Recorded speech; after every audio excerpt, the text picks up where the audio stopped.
All right, hello everyone. I hope you're live. I hope this is working. Sorry, I've had a weird cough today. So, super hyped. Live stream is going on. Okay, this I'm gonna move over here because we don't need to see all that.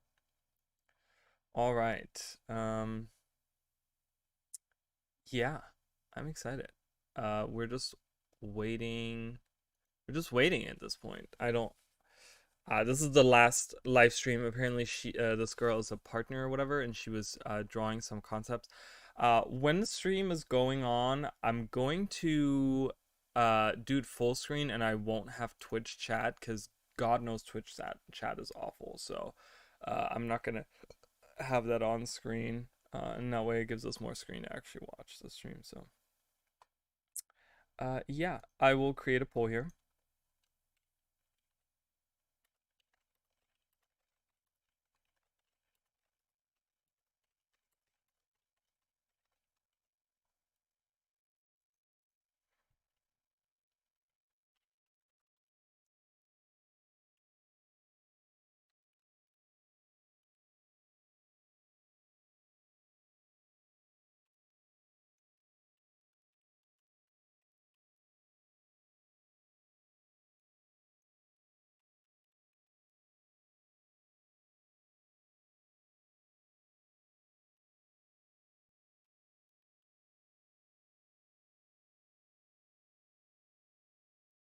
I won't. Sorry, guys. I have to. Other. Okay, so I'm doing a poll on YouTube as well. So you guys can cast your votes there, and I would love to see what you guys think.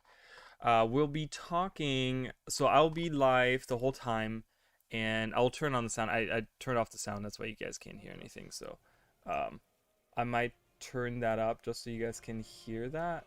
So it'll be a lot louder. It'll probably be as loud as me. If you guys need the sound up, let me know. I can always change that. Oh man, I'm so This is excited. just a shape I'm just throwing Yeah, in. so this is like some kind of artist thing that's going on there. So I'm gonna mute that again.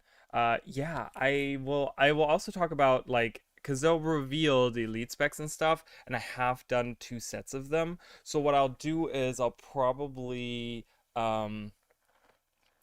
after the fact I'll go through all the different. I don't have a list. I should write a list of all the ones that I have made.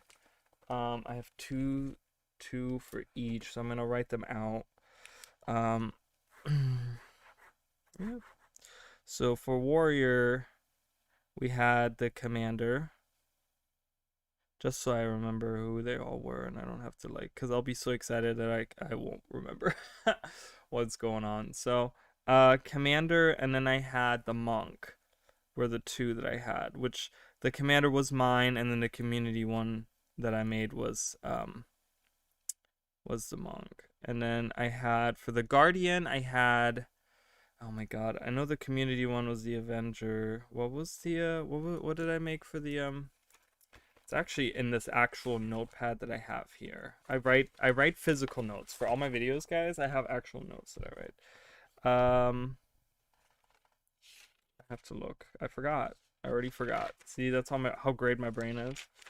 It was the phalanx, which kind of had like a sexual thing in there, I feel like. Um, which I took that name from Icebreed Saga actually, because they have the phalanx there that you have to like CC in order to move past them or whatever in the thing. Revenant, I had the ritualist for mine, and then the community one was what did I call it? The envoy. It was the envoy. Then for ranger, the community one was the warden. I remember those more because that was pretty recent. The video.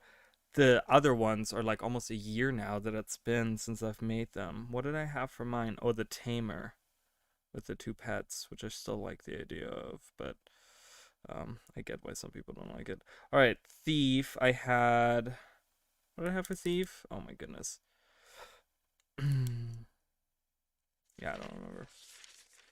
I don't remember either of them actually, which is kind of sad. The thief was the Shadowmancer that I had come up with, which I'm so in love with that idea. I really hope we get something like that.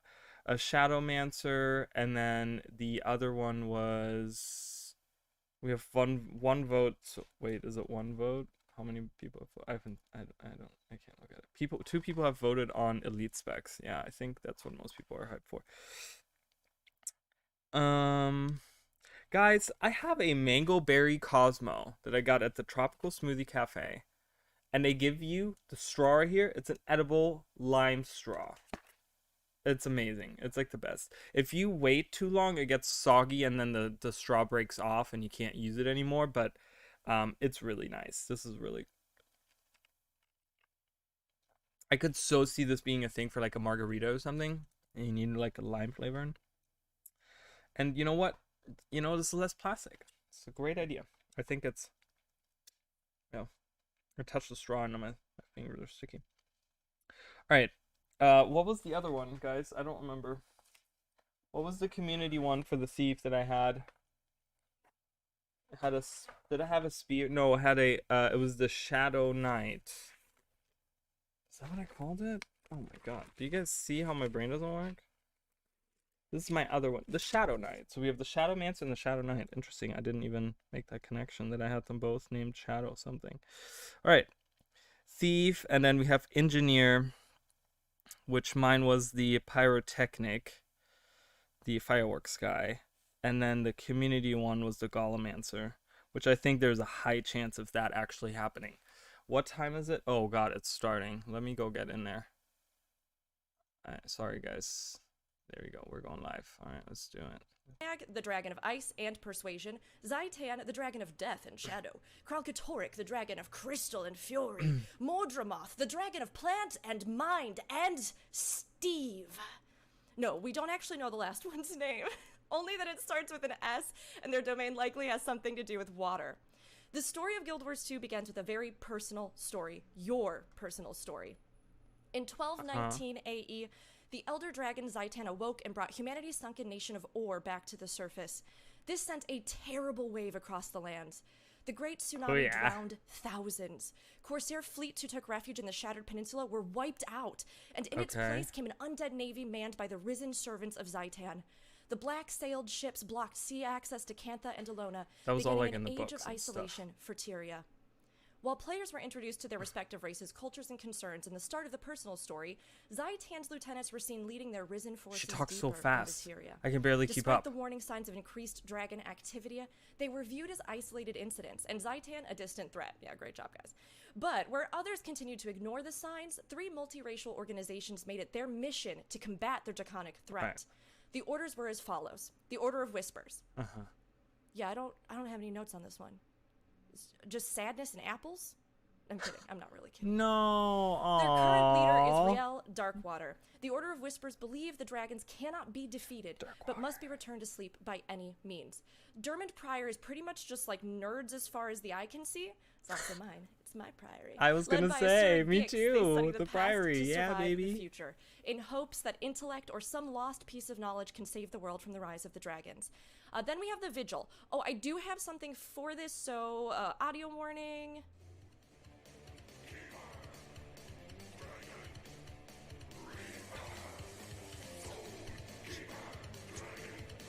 Aw, Soul Keeper.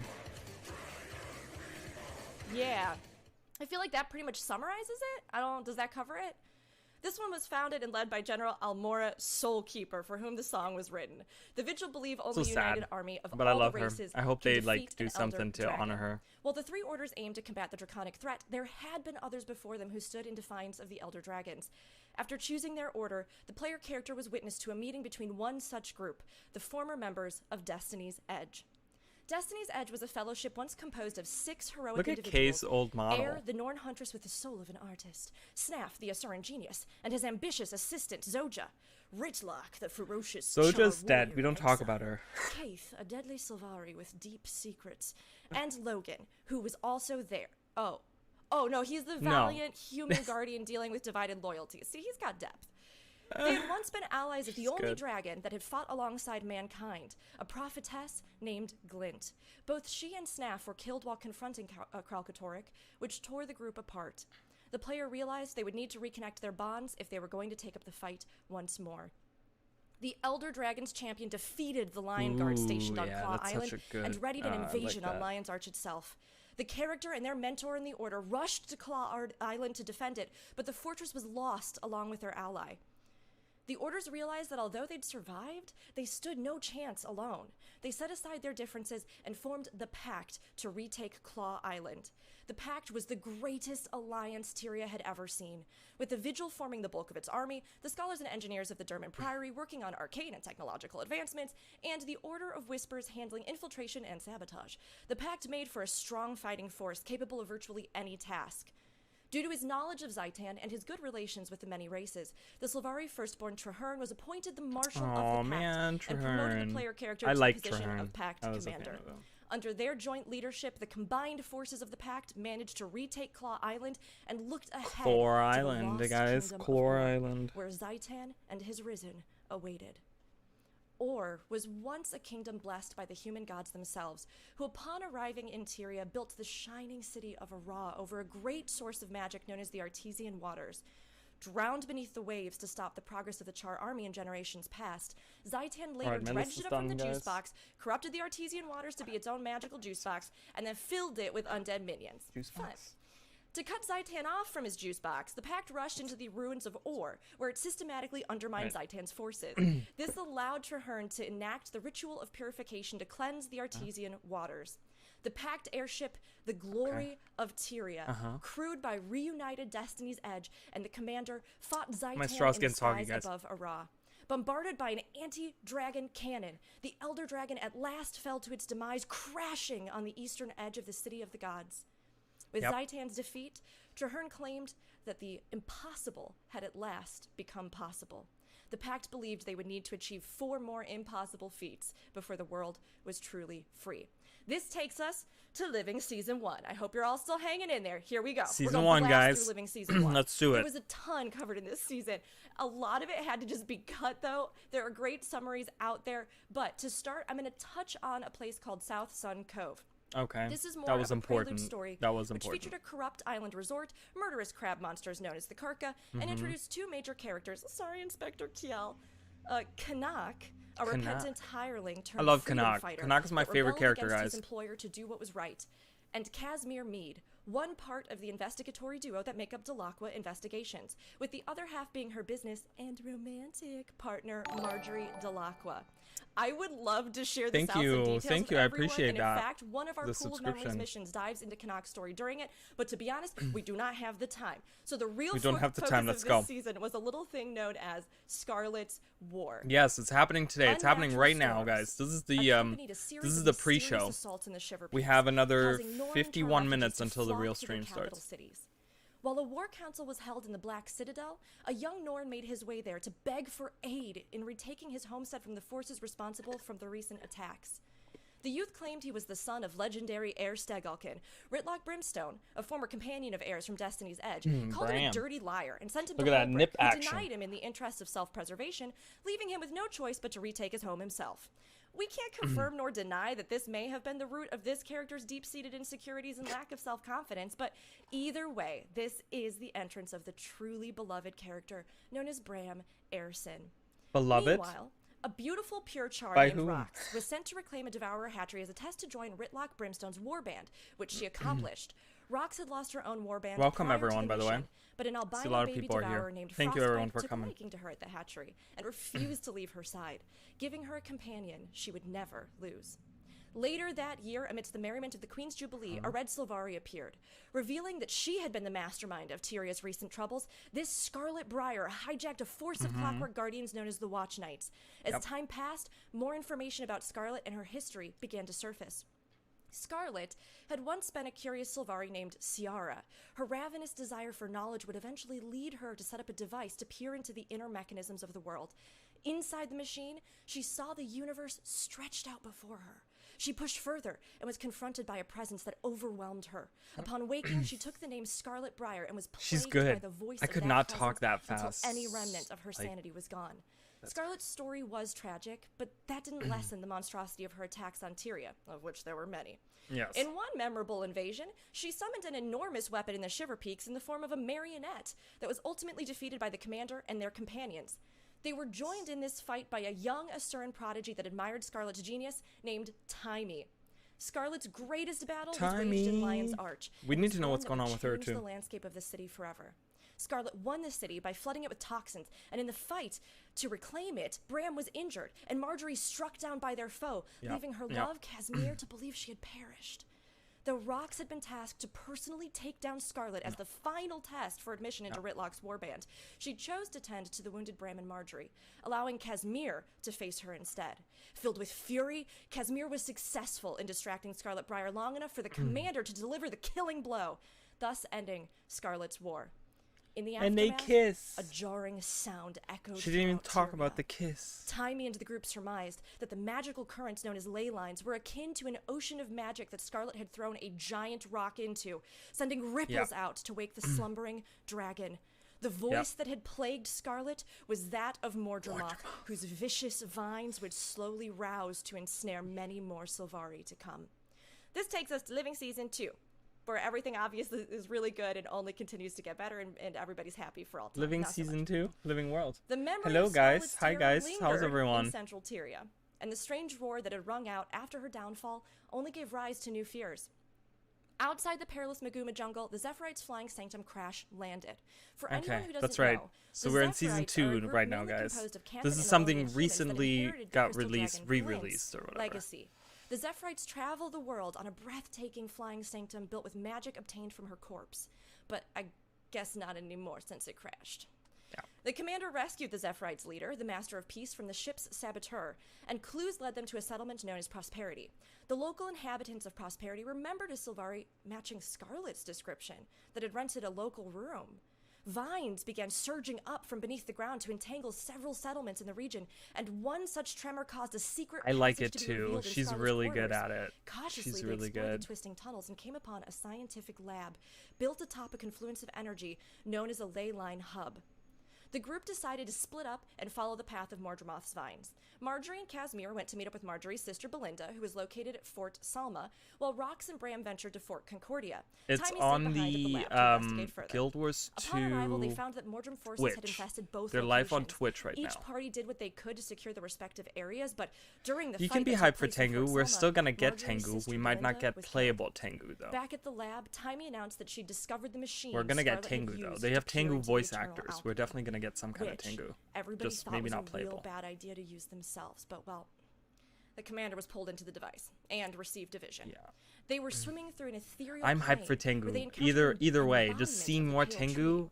is great to me. This was followed by 6 illuminated orbs revolving around a central, much larger sphere. One Let of me the know how the orbs grew sound near, is, then guys, because I plunged into turned up the center, sound aligning on the rings orbiting it her and flooding the stuff, and surroundings I in might eerie not green be light. loud enough. I don't know. The commander moved to organize a summit of all the races at the home and mother of the Sylvari, the Pale Tree, who could hopefully shed light on her role in the vision. God, of Rox course, reported no to problem. Ritlock, who what shared I'm that he here had a for, guys. great new plan to take the sword to Hothin that had single-handedly ruined his most important relationship, I might add, and use it in a ritual to break the faux fire curse sustaining the ghost in Ascalon. When the ritual failed, Ritlock threw himself into a portal in the mists. But it that didn't swallowed the fail, sword, right? proving Remember, that he guys, it would jump didn't off a quite cliff if fail. Sahothin We did get told rid him of to. a lot of spirits. Representatives gathered, and the summit was held. During the meeting, the Mordred Awesome, attacked. thank you. Repelling the attack saved the grove, but the Thank you, pale tree Mozzie. was greatly damaged. Was it Mozzie Before or losing consciousness, Motzi? the avatar of the tree showed the commander a vision Thank you, of Maxine. a golden chamber full of crystals. Appreciate that. Marjorie and Casimir traveled to the Derman Priory archives to search the special collections for answers to the commander's vision. Unexpectedly, they found a surly dwarf named Ogden Stonehealer, the author of The Nature Ogden. of Dragons, and one of the last surviving members of his kind on Tyria's surface. Ogden pointed out a special hourglass that was a relic containing Yes, a single I'm watching it grain on of on sand that Twitch right doubled as a now. portal Here, to I can glimpse show you. there. I'm on the Once Twitch inside, the website group was right shown here, a vision guys. of the Master of Peace retrieving glimpse Twitch.tv/Guild Wars 2. There's a chat, but I'm not watching Twitch chat. Unfortunately, by the time they found the Master of Peace beneath the silver waste, Unless you guys want to he had see sustained Twitch a chat, fatal I'll put it wound on. inflicted by the Mordrem. With his final breaths, he That's attempted a to turn really over the cool, egg, like, but Keith Keith looks really appeared and badass. stole it away, stating she Like the had black no time eyes to she explain. has. Needless to say, I was not pleased with her at this point for stealing away my Dragon Rider dreams. The avatar of the pale tree did us a solid and agreed to help the commander track Keith down and gave him a means to experience Keith's memories. This revealed much. Keith and the leader of the Nightmare Court, an opposing group of Sylvari that had left the pale tree, whose leader's name was Phelan, were once very close. When the second-born Sylvari arrived in the world, Phelan overheard one of their firstborn brethren named Wynn discussing something secretive with the pale tree. Determined to learn what they were keeping from the others, she and Keith pursued Wynn. Upon cornering her, Phelan intended to torture their fellow Sylvari. But while Keith shared a moment alone with her, Wynn confessed that what she had learned in her pre-life dream. The Sylvari were created to be minions of Mordremoth. You know what? The whole She then Sylvari begged being Keith to kill her minions or and whatever, guard I her called that secret. like way The early on, commander but I think a confronted lot of Keith about people the memories did. they'd experienced. She confirmed that everything they'd seen was true, but she refused to hand over the dragon egg, claiming it was too valuable. During all of this, the pact had prepared itself following the summit, launching a fleet of airships to retaliate against Mordremoth's forces. Traherne, alongside Air, Logan, and Zoja, ordered fire from the lead ship. Their bombardment was ineffective, and the Vines attacked the fleet, pulling them down to the land below. Survivors climbing from the wreckage were attacked by Mordremoth-controlled Sylvari. Remember, guys, In the final moments, Air fired that was the tirelessly end upon for their foes, Zoja. while Logan hung on the bow of the ship, holding Zoja in his other hand. But Traherne was nowhere to be seen. The commander and their allies, Heart of Thorns. It just rolls so perfectly into the next bit. The commander and their allies traveled beyond the Silver Wastes, where they witnessed the gravity of the Pact fleet's destruction. Bram spotted an encampment and rushed toward it, anxious to Heart learn of about his Thorns, mother's first fate. expansion here, There they would guys. find Grand Master Larenthir amidst the Pact soldiers, whose spirits were as broken as the ships they'd once manned. Larenthir explained that both Destiny's Edge and Marshal Traherne had survived the crash, but had been taken prisoner and moved further into the jungle. The Pact camp was attacked by waves of Mordrim as dawn approached. In the heat of the battle, Ritlock Brimstone appeared from the mist, blindfolded Revenant. and wielding the edgelord powers of a revenant. With help from Ritlock's new spidey senses, they eventually found a Mordrim prison cell containing Air Stegelkin and the Grand Duchess Phelan of the Nightmare Court. Phelan declared that she would be free of all masters, and that neither the Pale Tree nor Mordremoth would control her. Phelan's thirst for personal freedom allowed Like no a room lag for between others. audio The and Sylvari video right stumbled now, and it's like fell as just she a fled from second Mordremoth's minions, behind. But Air doubled back to help her. Phelan rose, then stabbed her with a thorn and turned to run. Air was too good, too fierce, too strong for this world, and threw the thorn back at her, which felled Phelan before she could escape. Oh, poor Phelan was Air. consumed by Mordremoth's vines, and she deserved it. Bram, who had spent much of his life simultaneously resenting living in his mother's shadow and wishing wholeheartedly to earn her approval, watched as his only chance at a future bond with her died before his eyes. Pushing onward into Maguma despite their terrible loss, the commander and their allies found themselves in a lush forest. Along the way, the party saw a strange glowing figure watching them from a distance. Partying The off glowing with figure Mag revealed there. himself to be a member of the Exalted, named Ruka. The Exalted are magical beings who were Yeah, once wasn't she Sephiroth. bringing Through a Mag there magic to be ritual, he and his repaired fellow from guardians were turned into energy Air beings brought it to tasked with eternally protecting Glint's legacy. weaponsmith or whatever? The commander and Ruka tracked Kay through the jungle, finding her sprawled on the ground with Glint's egg. She was facing a macabre monster that possessed Phelan's face, now proclaiming her servitude to Mordremoth. Fleeing with the egg, the commander was infused and wielded part of its energy. Once safe, Ruka invited the commander to take the egg south to the city of Tarir, where they were welcomed by the city's ruler, the Exalted Luminate. Bringing the commander to Tarir's depths, they underwent a series of trials to ensure their capability. The music in Succeeding Tarir, these guys, trials, is the egg sent so a good. prophetic Like all the vision to soundtracks commander, they have which there. showed Mordremoth using Traherne, good. Logan, and Zoja as templates for a batch of new, improved Mordrem. With the egg safely under the watch of the Exalted, the commander left Tarir to find a way to destroy Mordremoth. Taimi had an idea as to where they could discover a way to accomplish just that. She led the group to an Assyrian city named Hey, how are you? Novus that had Welcome. been destroyed by Mordremoth. There, they found a secret laboratory filled with research on the Elder Dragons. The research confirmed each Elder Dragon possessed one or some unique weaknesses. With the Pact forces and their allied forces and their allies launching their final assault on the mouth of Mordramoth, the Pact Commander's squad pushed into Mordramoth's sanctum, the Heart of Thorns title drop. They were able to free Logan and Zoja, who had been hooked up to Mordrim pods. While they were at it, they killed the transformed Phelan, sparing us all a whole lot more nightmares. Bram relished that he had taken down his mother's murderer, while Keith mourned the loss of her one-time friend and love. Making their way deeper that was so into sad the with tangle, they found Traherne. I was so fused sad to about vines that. and barely conscious. Traherne suggested utilizing his link to the dragon to enter the Dream of Dreams, allowing the commander to strike directly at Mordramoth's weakness, his own psyche. Inside the dragon's mind, the allies were confronted with their worst fears. Both of the commander's companions nearly succumbed to the dragon's corrosive thoughts, but were able to break free with help from their allies. In the course of the fight, the Elder Dragon also tried to break the commander's will, but the commander turned Mordramoth's illusions back and I on their appreciate creator everyone that's and here defeated so him. much. Thank you guys Outside the for dragon's coming psyche, in. Traherne had one final request for the commander: to slay him and the last remnants of the Elder Dragon residing within him. So sad. As Traherne made his sacrifice, a massive amount of Mordramoth's magic exploded across Tyria, infusing Glint's egg with unknown influences before continuing northward. Mordramoth had finally been slain, but it had come with terrible costs, and there were still further consequences to come. Which takes us to Living Season 3. Living Season. She forgets the world in there every time. It's Living World Season 3, but she's great. I love her. It just makes me laugh. Oh yeah, we had Air's Memorial. We just recently did that, guys. Dragon's Watch. Bram didn't attend this because this was, shall we say, his trouble period. Taimi continued her research of dragons at Radanovus. General Almora Soulkeeper met with the commander and offered to elevate them to Traherne's rank, though the position of marshal would largely involve paperwork from then on. The commander turned her down, effectively resigning from the pact, although this would have been a very different game if they hadn't. At Connacht's urging, the group tracked down a wanted man with a super intense goatee to a coliseum above Bloodstone Fen. Minister Caudicus proclaimed himself to be the new leader of the White Mantle, a group of human outlaws wielding bloodstone magic that believed themselves to be the true rulers of Kryta. An ancient being known as the Mersat appeared, identifying himself as Lazarus. Yes. He ousted Caudicus as a heretic and incinerated many of his followers, then vanished. Emo Bram was a thing. Taimi contacted the group. Still not quite over that one. Primordus had become active.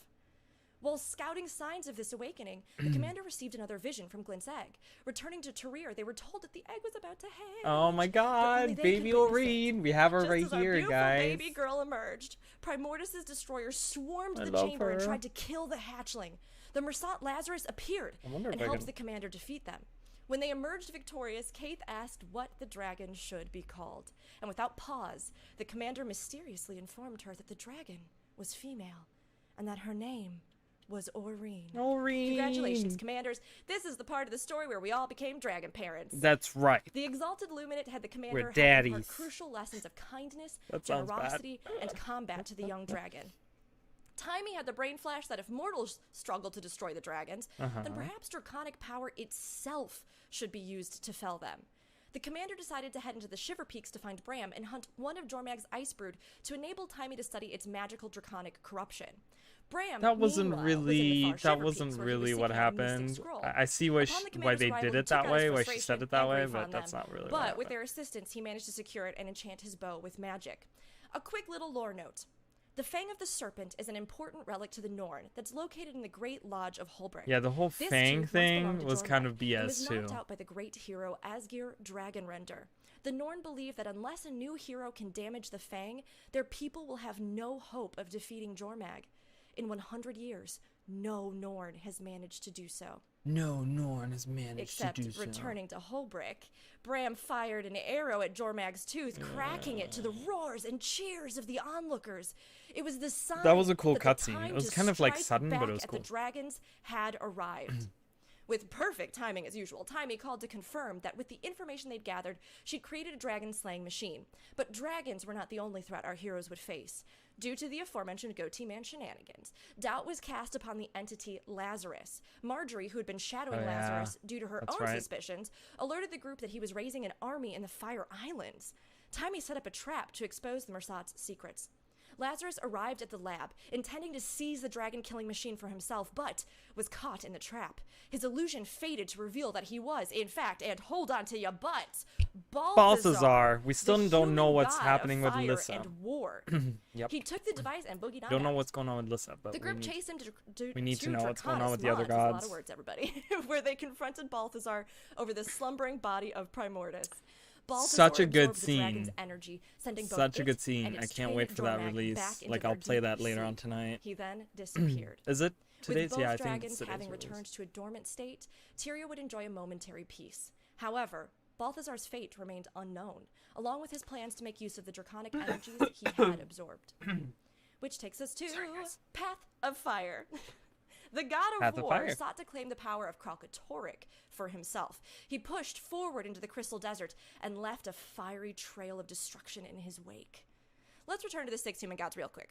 While the gods historically played an active role in leading humanity to flourish, Melandru, roughly 200 years ago Boromir, they decided that they Lissa, would leave Tyria behind for good, Grenz, which was and totally Balthazar. cool, and the humans were fine with it and definitely didn't have a crisis of faith ever since.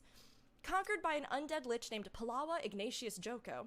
Yes, everyone, I know, I don't even have to look at the chat, and I'm sure I know what's going to be happening.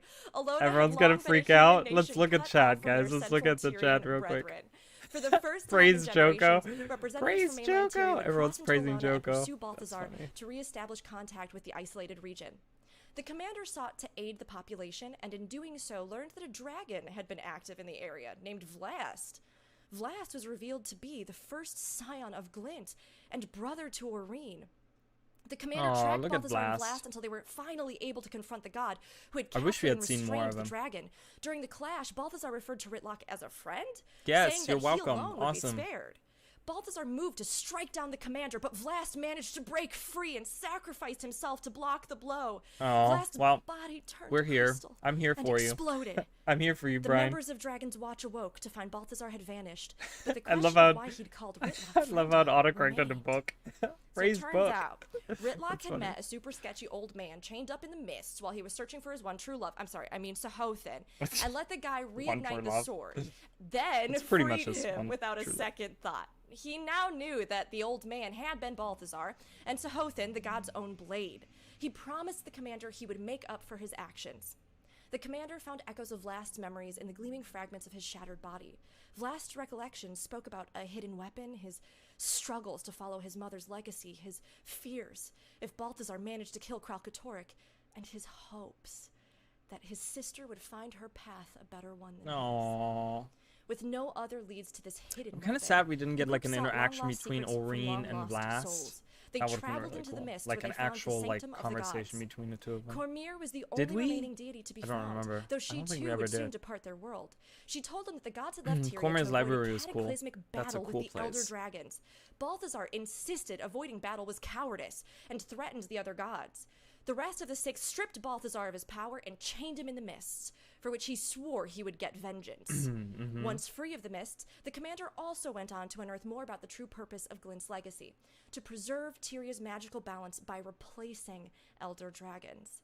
They also discovered why Balthazar had hunted Vlast.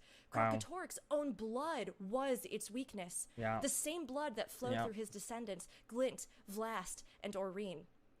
Intending to share this information, the commander moved to reconvene with their allies when Balthazar ambushed them. After a brief battle, the commander was overpowered, their life hanging in the balance. Just when all hope seemed lost, Aurene barreled down from the skies to try and defend them. But while her spirit fought valiantly, Balthazar was able to overpower her with his sheer strength. The last thing the commander saw was Aurene in chains before Balthazar struck them. Man, in guys, we lethal died in the story, died. okay? We And that was died the in the end of fucking Chapter story. 2. Isn't that crazy? Oh, wait. Oh, then the commander awoke without their memories. And was in the the end of domain of the Killers, too. lost, they were able to reclaim their mind and encountered Palawa Joko in the process. Joko had made a deal with Balthazar, but instead of fulfilling his end of the bargain, Balthazar just chose to imprison the Lich King in the domain of the lost. That seems fine. The commander didn't choose to free the conqueror, but they did choose to free themselves by completing tasks for Grenth's servant, who returned them to the world of the living. Awakening, the commander's still body reanimated with new life. Alongside Dragon's Watch and the war marshals in the region, the commander assembled an army prepared to face down Balthazar's Forged. Wave after wave of Balthazar's forces crashed into the defenders. Still, the commander held strong. Balthazar bound Aurene to one of his war beasts, using her to lure Kralkatorrik, and launched an attack when he arrived. Leaping to her aid, as Aurene had tried to do for them, the commander killed the war beast and freed the young dragon. Yeah, that was a good Together, fight. Aurene Path the of Fire commander boss killed fight was Balthazar, really good. ensuring his flame would never Super raise another fun. land. The death of the god caused a massive surge of energy, which was absorbed by Kralkatorrik and his granddaughter Aurene. Aurene then flew off, with Kralkatorrik following, sparing the surviving forces from his wrath. Which takes us to Living Season 4. A brandstorm erupted over the city of Amnoon. Following its devastation, Aurene, now an adolescent dragon, landed before the commander. She gave the assembled allies a vision of Faranur, located in Istan and currently filled with a huge army of Awakened. Faranur had once belonged to the primeval kings before a horrific illness known as the Scarab Plague had ravaged it. The disease caused victims to develop scarabs under their skin, which is the worst. That's disgusting. Palawa Ignatius Joko was good at That's one so thing, gross. and one thing in particular, not staying dead. Having managed to escape from the underworld, he'd put a bounty on the Yeah, commander's his head and like up in the decided to sky kidnap in the fight Tiny was to exact his revenge. so good. Arriving in Faranur, Dragon's Watch continued through the city until they reached an Asuran Inquest Gate hub. Pushing through the forces at the portal, they found and freed Taimi. Before the Awakened fell back, they informed Oh yeah, the that's when commander Taimi got Palawa like really Joko had scared. She got declared like war on locked in them her and golem their or whatever. allies. Taimi led the commander to rescue and recruit a former friend of hers from the College of Synergetics who had joined the Inquest, Blish, and his brother, Gorick. Meanwhile, Joko and his undead forces broke into the labs the Remember brothers worked Blish, in and guys. stole He's out the in the research the mists. Inquest had done on none other than the Scarab Plague itself. Joko began to Devoured strategically by unleash the Kralkatorrik. plague. In response, the commander rallied forces to besiege Joko's moon fortress. In the end, the commander faced Joko alone. After a long battle full of insults, taunts, and jeers, Joko finally left, leaving only silence behind him. I was gonna say he didn't leave. I was like, But what? You remember what I said Joko's #1 skill was? Yeah, so Joko rose again and trapped both the commander and Bram. He proceeded to monologue, but at the climax of his speech, Aurene surprised Joko and then ate him. Yeah. After being devoured, not even Joko had a final sassy retort. While Joko's threat subsided, Kralkatorrik's rose. His fearsome champions, massive crystalline dragons known as Shatterers, began to tear rifts between the physical world and the mists. The newly freed factions of Alona and the commander's forces sought out a long-abandoned Sunspear sanctuary called Sun's Refuge. Yay, They'd only Sun's just secured the Refuge. space when a rift spilled branded monsters and the spirits of the undead on their doorstep. Heir, Bram's mother, and Snaff, the former member of Destiny's Edge who had died to Kralkatorrik, joined the fray and fought off the branded. When the dust had settled, they imparted a message from Glint's spirit to Aurene. It was time for her to kill Kralkatorrik. Listen, guys, and we've been take his through a place as lot. an elder We're already dragon. like 33 However, minutes in, Aurene and it's received like multiple prophetic visions of the possible outcome we're of not this even done yet. conflict. No matter the ally, no matter And the she's going location, so fast, all too. ended the same way, with her own death. Aurene fled, worrying the allied forces. Still, they could only continue their plan to lure Kralkatorrik into the mist in the hope of planting a tracker on him. When Kralkatorrik arrived, Blish sacrificed his golem body to power the tracker due to an unfortunate turn of events, and the commander was forced to leave him behind. In the mournful aftermath, Kaith arrived and took both Aurene and the commander once more into Glint's lair. There, she would bequeath these words. I love that. With you, champion, I share my true legacy and Kralkatorrik's greatest secret. He foresaw the possibility of a world at peace. A world without strife between dragons and mortals. A world without him. At the keep, nearly every allied force gathered to I prepare want for that the as like assault a on poster Kralkatorrik. in my From room. Alonian I love allies that to the so members much. of the pact, Aurene returned Aurene to with her confront the dead fears she mom. had once run from.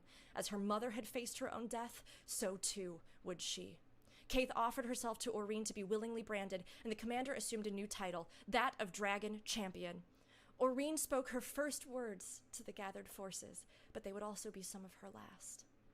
Aurene's visions of the battle turned out to be accurate, and while fighting beside Remember the that commander, she scene, was guys? killed by Kralkatorrik. But you remember that thing about Joko? Yeah, well, you are what you eat.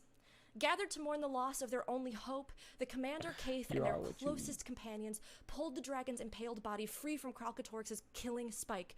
Without the jagged crystal, her body repaired itself, and Aurene rose from the dead, just as her champion had. The commander mounted Oreen and chased after Kralkatorrik. Oreen managed to blast off one of his wings and opened a portal That back was to so Tyria, cool, which that Kralkatorrik scene. raced through. He crashed into the ocean Chasing southeast of Kralkatorrik and Or, stuff. creating new islands with his body and pieces of the mists. Oreen flew the commander into Kralkatorrik's mouth, straight to his heart.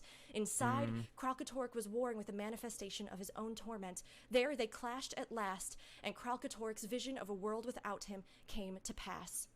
With Kralkatorrik defeated, Oreen ascended to become an elder dragon and rose into the heavens. Don't skip chasing over the away most important shadows of a part. war-torn world, the light of a new day. He said had mother. dawned. Come on, For man. time's sake, we are going to do a bit of an abbreviated run through the Icebird Saga so that I can take you all to Cantha. So, Yes, thank you for take me listening to so far, Cantha. and here we go.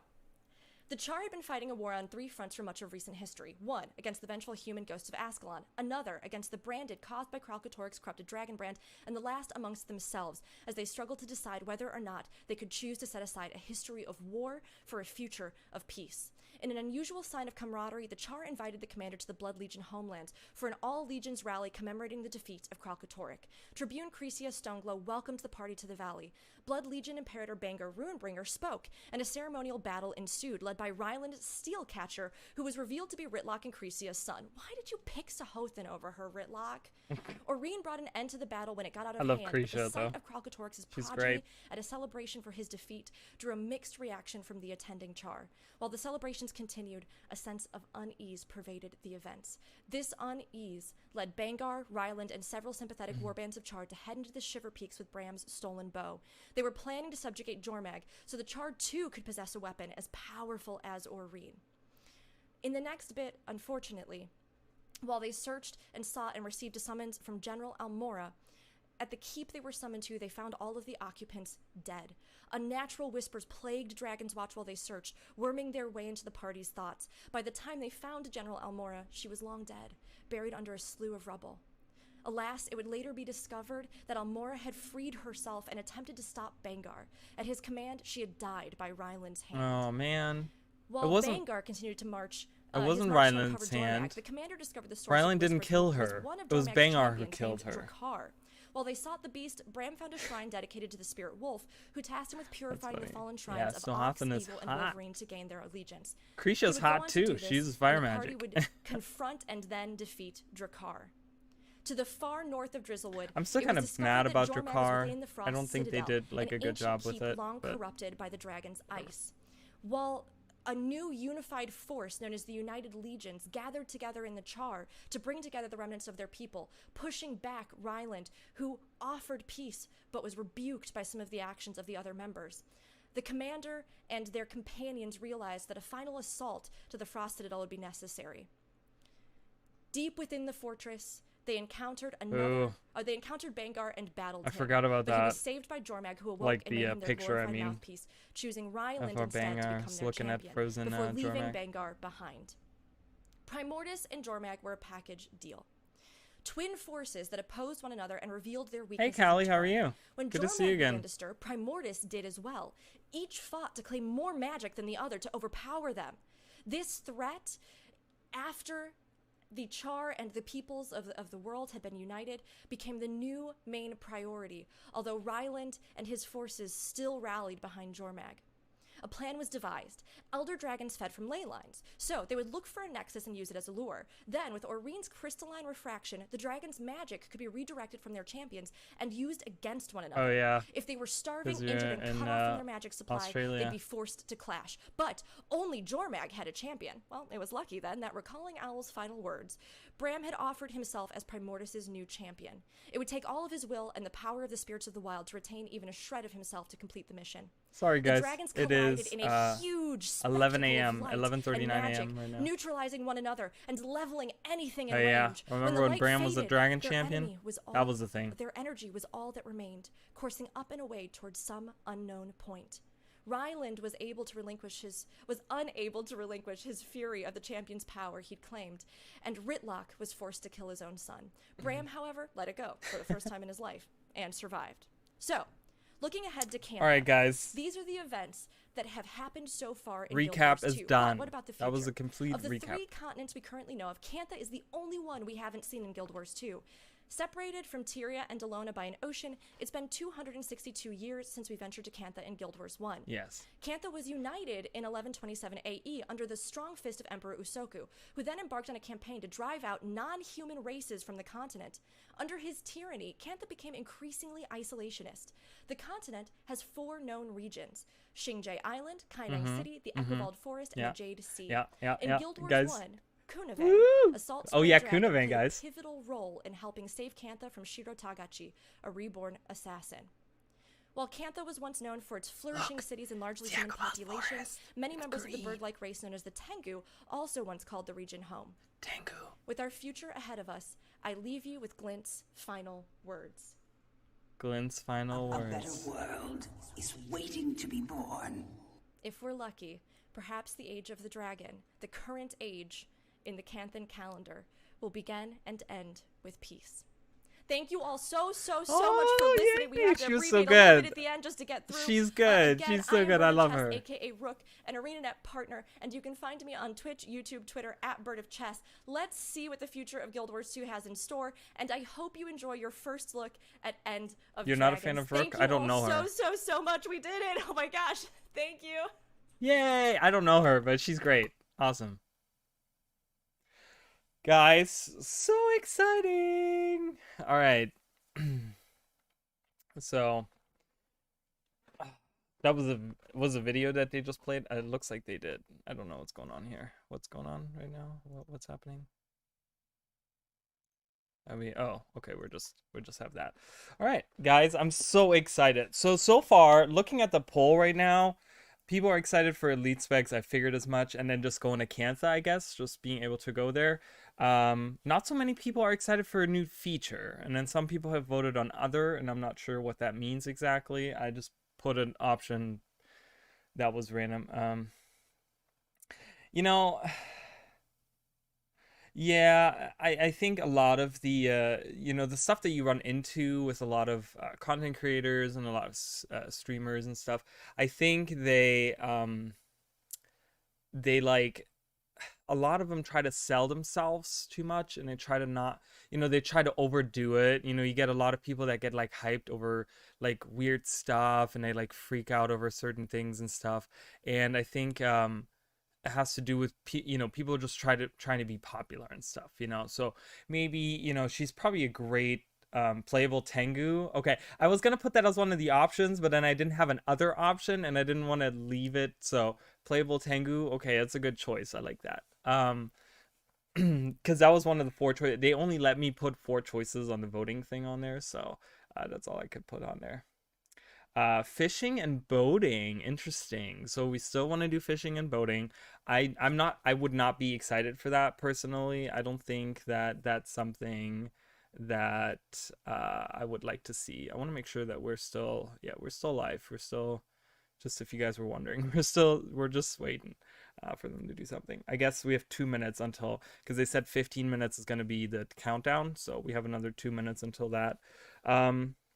Yeah, I don't know, fishing, I'm not super excited for fishing or boating personally. I can see it being I could see ArenaNet maybe doing something, you know, they're super innovative with a lot of stuff, and they try to like reinvent the wheel at every turn, especially with features and stuff. So I think if they do something like that, they probably make it really exciting with the fishing and stuff.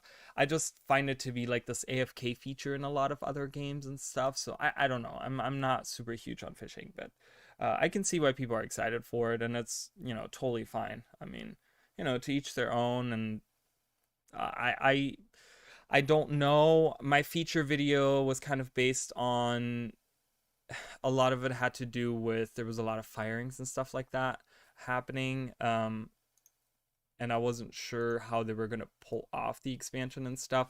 So I kind of, my feature video isn't really about it's about a feature, but it's not really like this obvious feature.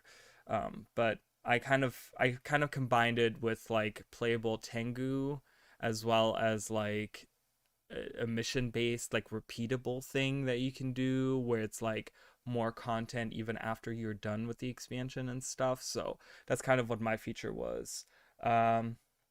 You want a gun in your Necro's hands. I want to know about elite specs. That's what I'm excited. Yes. So I made a list. I wrote down all the I made, because I made 2 sets of elite specialization speculation. So for warrior, I had commander with a short bow and monk with a staff. For guardian, I had the phalanx with a spear, avenger with a I think it was an offhand mace that I had there. Revenant was ritualist, which was either staff or scepter or focus or something like that. And then the envoy, which, what weapon did I give the envoy? Oh, it was greatsword, because people wanted greatswords. Ranger, I had the tamer, which I gave them a hammer to do like a bunny thumper thing, or the warden with a shield. Thief, I had the shadowmancer with a staff, and then shadow knight with a greatsword. Engineer was pyrotechnic with a with double mace, and golemancer with a staff. Elementalist, I had the sorcerer, which I had a trident, and a gunslinger with double pistol. Necro, I had the vampire with a sword, and judge with a hammer. And then mesmer, I had the enchanter with a double dagger, and minstrel with a war horn. So those were my speculations that I had. And yeah, and I want to see if I was correct with any of them. All right, we're at 11:46. Is there no countdown? The soundtrack is so beautiful. I don't hear a soundtrack. What's going on? Why am I not? Okay, what's going on, guys? I can't hear the soundtrack. They're all like, hey, is that the new soundtrack? What is the new soundtrack? Two-handed dagger. Twitch stream died. It didn't die. They're not live right now. The music? What music? I don't hear music, though. Are we live? Should have made a bingo card. You guys can make a bingo card. I don't know why. They're offline, so why are people... The music is WoW. What music? I know people are like, the music. I'm like, what music? I don't hear it. I want to hear it. In my latest video, I had, actually in my, I think last 3 videos, I used a lot of the themes. I downloaded a lot of the Guild Wars 1 faction themes, theme songs and stuff for like the elemental, or not the ritualist, the assassin, Shinji Island, like whatever they had, like the monastery or whatever the thing is. They have some really good music. I can't wait to hear the factions music. It's really, really good. Barrels? Why are we talking about barrels? Pog barrel rider, barrel hype. Is Barrel gonna be the next person? Pre-show with Bird of Chess. Refresh the page. Is that what's going on? Oh yeah. Okay. Sorry guys. Thank you. I appreciate that. I was like, why is this not working? Alright, there we are. Let's listen to some music a little bit here. We have a countdown. I guess, who is this person? Bird of Chess? Is that who that is? Or no, is that who's drawing this? Who's doing this? Is that a developer? What are they making? Oh man, if I had refreshed earlier, it would have been able... Oh guys, look, that looks like one of the dungeons. Like, doesn't that look like... I don't know. That looks like a dungeon from Eye of the North. This is like, is this making anyone else like nauseous? It's making me nauseous. How fast is this moving? What is that? What is that? What are they building there? They're building a house with pipes and boats? It starts in 11 minutes, guys. The countdown is right here on the bottom left. Bottom left will tell you. Ooh, listen to that music, guys. That's the music. Ooh, yeah. Nice. That's a good... God, I wish I was good with drawing. I wish I could do that. Yes, hey Dark Lord, how are you? Yeah, guys, we have 10 minutes and 26 seconds until the live stream starts. What are you guys most excited for? I mean, I have the poll on YouTube, but just talk about things that maybe, you know, I only had 4 options, so there's not a lot in there. I'm really excited to see where the story itself goes. I'm happy to see the end of the dragon's story. Not that I don't enjoy the dragon story, but I think it's been... I think ArenaNet realizes that it's been going on for a very long time, and I think that at this point it just needs to... they need to move forward. They need to move away, and they need to, like... just... do something different, you know. And I think that's why the whole Primordus and Jormag thing, I mean, they could have had it where they like didn't kill each other and then say, oh, we'll pick this back up after End of Dragons or something, but I don't know. I think oh well, that's okay. I'm hyped to watch it, to see to play it. I'm really excited to play it, guys. All right, we have 10 minutes. Oh, 9 minutes. I mean, I'm like looking at like 3 different things here, and it's like my attention is like not, because I'm looking at chat and I'm looking at the poll and I'm looking on my stream to make sure everything's fine there, and I'm looking on the like what this person is doing, and then there's a timer and I'm like, I don't know what's going on. Yes, I want to know the name.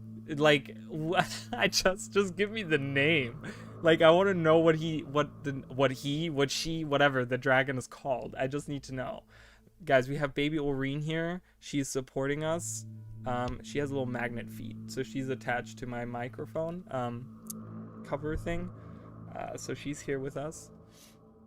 She's always actually next to me, but you guys never see her because she's hanging on the side over here. But I moved her up so you guys can see her. I just want to know the name, like, you know, Bubbles, like Steve, you know, whatever. To me, Steve is still the skeleton in the labyrinth, you know. I never called, you know, the deep sea dragon Steve. New weapon for NG's barrel. The barrel. That's a Game Grumps thing. If anyone watches those guys, I watch them every day. Thank you for the subscription. I just I don't know if that was the earlier one. It popped up on my phone, so I wanted to appreciate that again. Thank you guys for coming in. Thank you everyone that's here. I know some of you are probably here because you can't watch it on Twitch or something, which is totally fine. That's why I'm doing this pretty much, and this is so cool. Like, do you see how much work goes into these things? Like, just making a picture like that probably takes them like a whole day just to make a picture like that. I can't. Are you kidding me? I can't. I can't even. I'd get too like, you know, I mean, I make my like own thumbnails and stuff, but that's like 10 minutes of work where I'm like, okay, background, text, here's my little icon, boom, done. All right. that's like 10 minutes of work. I could never do all that, but that's cool. Look at that. God, look at all the like little things they have to do. It's crazy. So what is this? What are we looking at? Do we know? Who's Bird of Chess? Do they usually draw for Guild Wars 2? Do they draw stuff? Is that a person? That's a person. They're drawing a person. Is that a soldier? I wonder, what are we looking at? I don't know what we're looking at. 'Cause, I mean, clearly it's a dock or something, and there's like pipes and stuff. Is this the Undercity? Is this what the Undercity looks like now? Guys, 6 minutes. Oh my god, I can't handle it. I usually don't freak out like that. Oh look, that is a person. Yeah, oh, okay, cool, nice. The way that looks. That looks really good. Oh, the music. I think oh, playbacks is at 666 right now, guys. I think like I think Cantha is gonna look really good in Guild Wars 2. Because it looks really awesome in Guild Wars 1 already.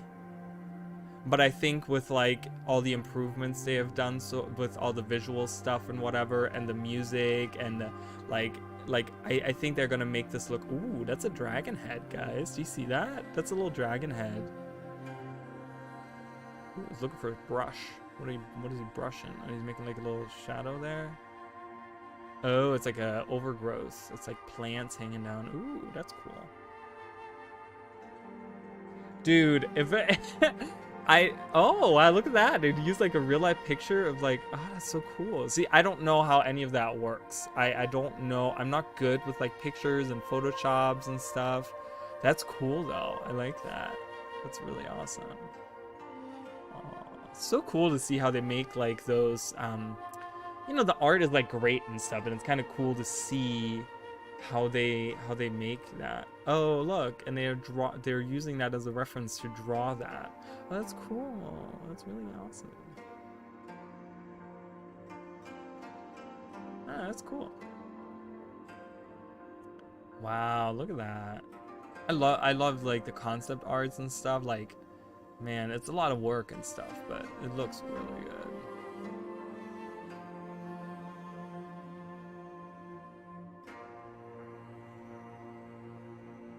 I wouldn't have the patience. I would be going freaking nuts by now. I'm like, why is this not looking perfect yet? All right, 4 minutes, guys. 4 minutes. Cast your votes now.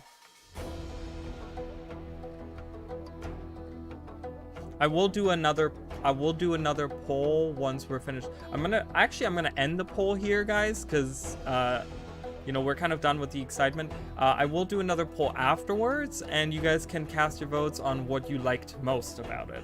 So we're doing one before. So this poll is done.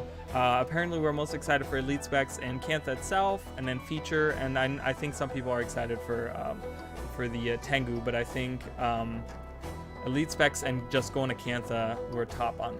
So I will end the poll here, and I will make another poll once we are finished with the stream, and I'll have like, what did you like the most, and I'll just kind of take a couple of things that stood out to me or whatever. 90 people voted. Thank you guys so much. I appreciate that. Yeah, this is like a lot of people here, so welcome everyone. I'm a Raleigh. I do like Guild Wars 2. I do Guild Wars 2 stuff, but I do other stuff as well. So check out my channel if you're interested in that. Ooh, look at that. What are we making here? Oh, there's that dragon head from earlier. Ooh. Ooh, look, all that extra work for just one cog wheel or whatever that they put on the side. It's so much work. Do you guys realize how much work goes into these, like, oh my god. This is like sped up, like, I don't know how fast, but that's crazy. That's a lot of work. Oh, man. Is Bird of Chess someone that works for ArenaNet, or are they like a partner or something? I'm not familiar with a lot of names in the community and stuff, so, but yeah. All right, guys, 2 minutes, under 2 minutes. So exciting. I'm really excited right now, guys. I'm really, really, really excited. I'm gonna turn on the AC for now for a couple minutes. Okay, turn on, please. Because it's kind of loud in my ears and stuff, and I like to just listen, but it gets really warm in here, guys. I live in Florida, and like, I know it's like, it's noon right now, but it's already like 100 degrees outside. I'm telling you. What's chat up to? Let's look at chat for a minute here. I kind of want to see what's going on. Oh, there's the same person? Oh, that's why it doesn't say. Okay, I got it. I didn't realize. Thank you for letting me know. I didn't know that was the same person. Because it said like pre-show with Bird of Chess, so I was thinking that's who that is. But the pre-show was with Bird of Chess, Rook, the recap or whatever. Gotcha.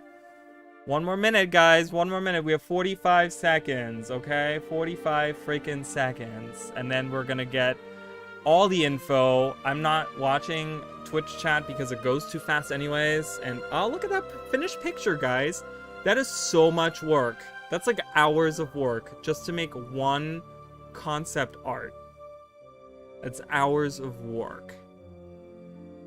But that's what inspires all the art, all the different things in Guild Wars and stuff. All right, guys, We have 10 seconds or 13 seconds. Turn this off again. Okay. Turn this off again. 7 seconds. All right. Excited. I'm really excited, guys. All right. Here we go. Ooh. Oh, we got a trailer. Okay, I'm gonna shut up. This land. Okay, it's the same trailer. Never mind. Okay, it's the same trailer. So let's rewatch the trailer. Let me know if the audio is too loud or something. Upon the very thing that sought to end theirs. Turn it down a little bit for me. Portals are little flames, brilliant, hot, then gone. Okay, note the JC here is still solid, right? I think that's very important. What an ending. I don't know if this is in the past or in the future or what. It doesn't have to be this way. No, Kunavine. It does. They need me. They need me. We need you, whoever you are. Alright, guys. Yay. Hi, Tyria. Welcome to the Guild Wars 2 End of Dragons first look. I'm Ruby Bear, ArenaNet Community Manager, and we are all so happy you're here today. We know you've been looking forward to this for a long time, and we have too. With me are our lead content designer, Andrew Gray, and studio director, Colin Johansson. Hi, Colin guys. is back. Hey, Woo! everyone. Really excited to be here sharing details about End of Dragons. Hey, Guild Wars community. It's nice to see you all again. It's been a little while. It's nice to be back in the chair. Welcome back. Thank you.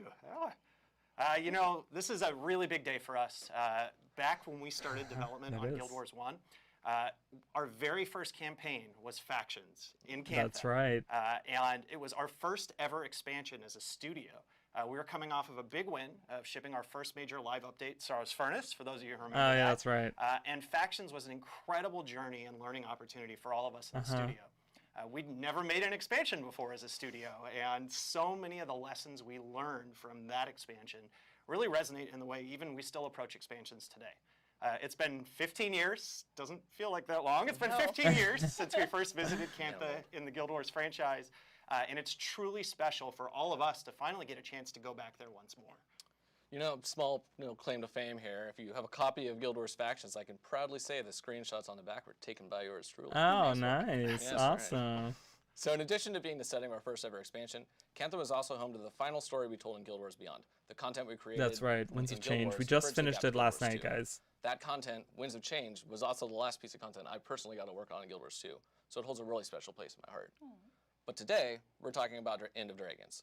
Basically, from the day we announced Guild Wars 2, players have been Cantha win. Yeah. I remember right around launch, there's an interview with a content creator, Matt Visual. Matt Visual? The entire interview, he just kept saying Cantha and staring at me over and over again, waiting for me to twitch or give away anything whatsoever that would give a hint as to when Cantha was coming. And I remember Dan Howells just straight up hounding me to say Cantha confirmed during the live stream. That's Dude, right. we've been waiting Matt, on Cantha, Dan, guys. and all of you who wondered about Cantha, today is your lucky day. We promised you a tidal wave of information for End of Dragons, and we are ready to deliver that. We have members of the End of Dragons development team joining us throughout the rest of the show, and this is only the beginning. Today is just your first look. We're going to be giving you more details on everything we announced today leading up to the launch of End of Dragons. We also don't want to spoil everything. We're going to save lots of things for you to discover for yourself when End of Dragons launches in early 2022. So let's start your first look right now with the brand new End of Dragons trailer. Oh, new trailer, guys. New trailer. Pay attention, guys. Pay attention to all the details. There's Boring. familiarity in this strangeness. Like a song half remembered, a tune without words to carry it. I know you, and yet I don't. You will soon, little one. That must be Mother. Talking to? Just an echo in the mist. A possibility. Maybe? Look around us. Your children would be trapped in the past, if not for me. Their worlds are carved from the jade that I gave purpose. I promised them a future. A century of progress cannot end this way. I'm not... Cantha's not just a spoke in some grand cosmic wheel. Would a great innovator give up so easily on that promise. Oh my god, guys. Fishing? Fishing confirmed? I'll find Naga. a way to save us all. Okay, what was that class with the pistols? Did we see that? I paid attention to that. There was something with pistols. It's my Trin, guys. It looks Aether Bladey, at least. It was not my Trin, but it looked like Aether Blades. Oh, dude, there's so much. I think the person that was talking like in the middle, I think was the Deep Sea Dragon, maybe. Or maybe it's this person that was The talking. future is out there. Oh, it is this person, What are I we think. waiting for? Oh, it is this person. Who is she?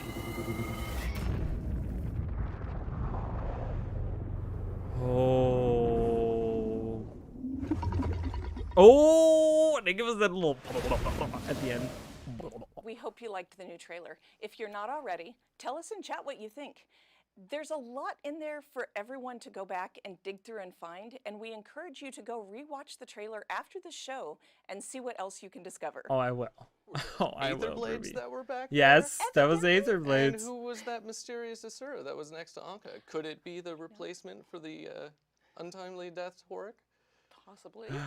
So we got to see the trailer, and I'm excited for them to find everything out. But that is just the beginning of today's reveals.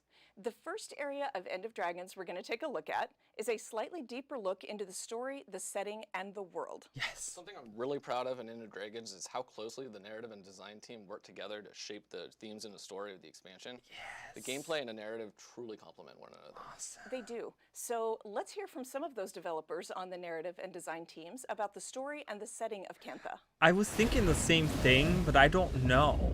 I don't know if that's maybe Zoja. Yeah, it's interesting that they talk End about of Dragons that, is Sora. the culmination of so much of what we've been doing in the Guild Wars 2 story up until this point.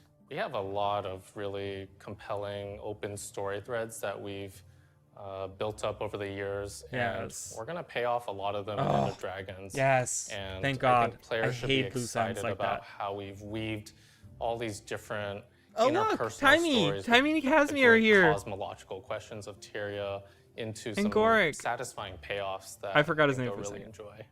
Last time we were in Cantha was for the Winds of Change. Winds of Change. We just played it last night, content guys. pack for Guild Wars 1.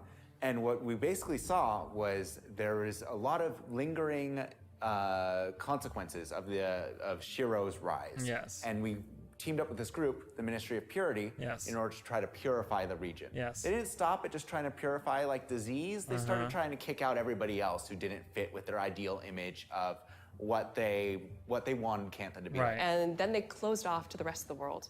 And that was where we left things. Yes. So it's easy to imagine that because Cantha was closed off, that they would become a time capsule. However, they've been affected by the same events that have been affecting the rest of Tyria. Okay. The rise of Zaitan. Zaitan, the death of Balthazar. All of these right. things have had just as much of an effect on Cantha as they have had on the rest of the world. We actually, as a team, fairly early on, made a timeline of all the major events that happened in the world and how they would have affected Cantha in order to try to figure Ooh, out okay. how this world would have been shaped over time. Okay, I like that. Longtime fans who really loved Cantha and Guild Wars 1 Yeah. are gonna find a ton to love, and frankly, new players might have their minds blown a little bit. It wouldn't be Guild Wars 2, it wouldn't be the story of the commander without the commander's allies. Okay. In End of Dragons, we find ourselves traveling with Marjorie and Casimir. Okay. I think anybody who really misses Jory the detective is in for a treat. Really? The I've most been important wanting them familiar to face bring that's her gonna back. be like the accompanying us on our journey investigator into Cantha is Aurene. Aurene's Okay. story has become sort of the spine of the Guild Wars 2 story. Aurene Yes. is constantly grappling with her responsibility and how much she needs to do. Why is she in and all these other her maps? trying to feel That's that crazy. out is going to have repercussions for the entire world. Right. In this expansion, we have really breathed life into every corner of the world. Aw, that we could. look, You know, guys. there are so many little moments Oh, throughout look. the world, moments that touch you, moments that make you laugh, moments that make you cry. You know, this team is so good at just bringing emotions to the surface. What I'm most proud about is how we were able to really craft a story that very elegantly blends the gameplay elements that I think Guild Wars 2 is really strong at, with a story that just keeps a really frenetic pace and lets you live out in this world while also experiencing a lot of really cool gameplay moments. Is that the so commander many carrying things boxes? that I am excited about people experiencing for the story of End of Dragons. One, just from a design perspective, we have so much technology that has improved or has been entirely new since the last time we made an expansion. And as a result, this expansion has some really unique, cool set pieces that I think are going to blow people's minds. Okay. Well, I saw fishing. I mean, that looks like it's going to be a thing. Voices. Erika Ishii? I don't know how to say that. Hello, I'm Erika Ishii, and I play June in End of Dragons. June. Okay. Who's June? Do we know June? Like Connor said, the story in End of Dragons is the culmination of a lot of long-running story threads, from stories that began 15 years ago, all the way up to stories and events that you took part in over the past year. And what he said about building a timeline for Cantha was 100% true. Yeah. I guess somebody who really loves the cool. world building part of the job, like it was a great experience to sit down with the narrative team and some designers and like sort of plot out the last 100 or so years of the history of an empire. Right? That's Yeah, awesome. Pretty crazy. Yeah. One of our goals with this expansion is to create a world and story that's familiar and exciting to those of you who remember Cantha from factions, but also accessible and equally exciting to those of you who are visiting it for the first time. And we cannot wait for all of you to step into this new Cantha. Nick Hernandez and Ali B are up next to tell you about map and content design. Okay. When we started designing I'm interested End of for the Dragons, maps. we wanted to incorporate the verticality that Heart of Thorns brought. Okay. And we wanted to lean I into got the some freedom of movement verticality. from Path of Fire also. So let's take a look. Yes. Please show me some maps, people. Cantha reimagined. My name is Ali B. I'm one of our senior content designers, and I work primarily in our open world area. Okay. My name is Nick Hernandez. he's I cute. am a game designer here at ArenaNet, and I am a content designer for the Xingje map. So fans can expect from the End of Dragon maps to kind of really feel something new and different that they haven't experienced before. With End of Dragons, things are a bit more differentiated between each of the maps, and each of them has their own unique feel. For Xingje specifically, tried our best to make content that hits on all gameplay types, right? That looks like the Think of monastery. it like a vacation Oh, island. that's It's like Saiteng this Harbor, beautiful, I think. serene, Kind spiritual, of looked like that, didn't it? spacious locale that feels both peaceful and not, right? Depending on where you are and what's going on. So some of the highlights of the Ekavald map are definitely those gargantuan trees, Yes. the lake, Oh, look, the guys. rivers that kind of pour into the lake, where you kind of have these underground rivulets and stuff like that, where the player Look. can kind of traverse through there. We can go Definitely inside those the gargantuan trees cathedrals. kind of give you that verticality and freedom of movement we talked about before. So if you've got a sky scale, that's going to feel really cool. Yes. So Cantha is definitely not the same as it was in Guild Wars 1. What you have to remember is that it's been 250 years. So how has that area evolved? What's the geography like now? Are the trees still petrified? Like what's kind of going on with that? Not really. It As doesn't well look as like the they are. people, right? So the people who were there 250 years ago might not be the same people, but there are definitely some familiar buildings and structures. So what players can find, or will find, with Xingje is that it is topographically different than it Oh, used is to be, it? Okay. but not to a point where there aren't familiar tones. The thing I'm most excited Xingje for when looks we finally get to release awesome. End of Look at this, Dragons guys. is just seeing how players feel I about mean, they're really the maps in low-res and of themselves. I would pictures. love They're to kind of see blurry, how but people feel I about like it. all of the work that's been put into the world and the world narrative, That and looks so you know good. how that gameplay and those stories make people feel, and just get reception on what they think of it. I think it's going to be really exciting.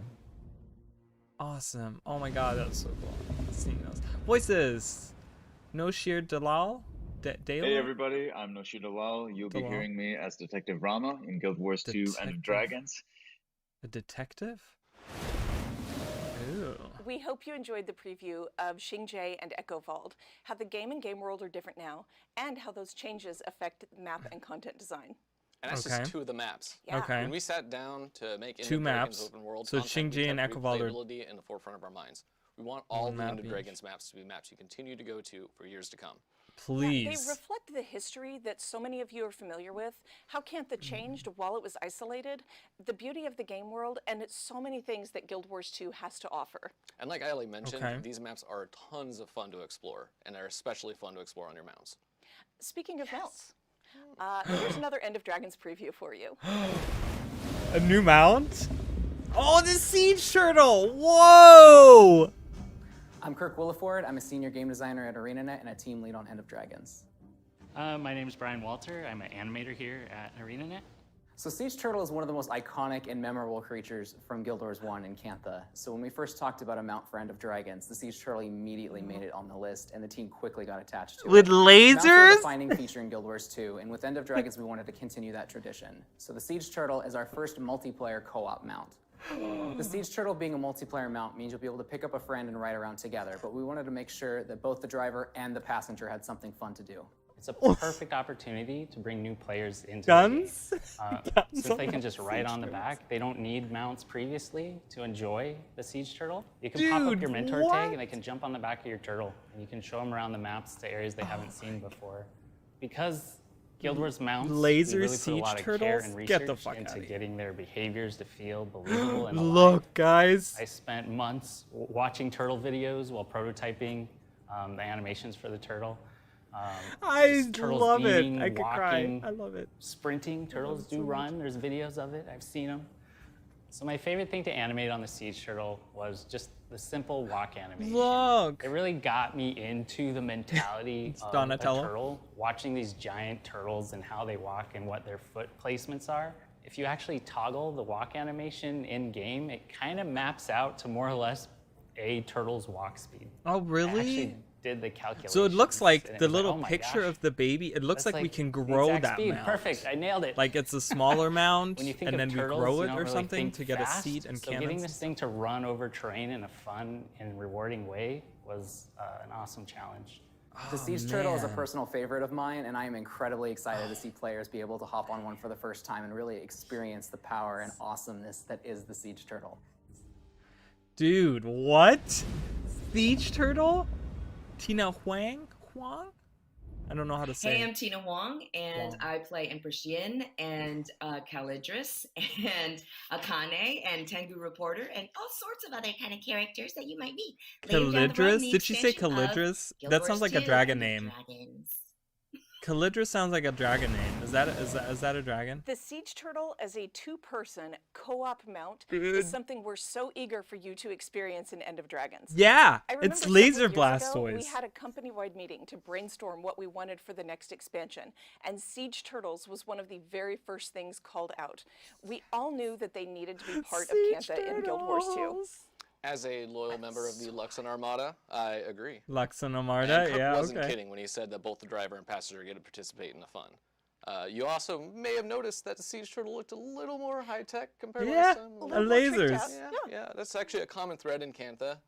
We're going to be telling you more about that. And in fact, there's going to be Okay. a article about Dragon Jade technology on our website later today. Ooh, Dragon So Jade the Siege Turtle isn't the technology. only new method of transportation coming.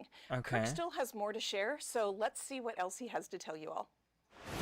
Please tell me more, baby. Loving it so far. Fishing in boats.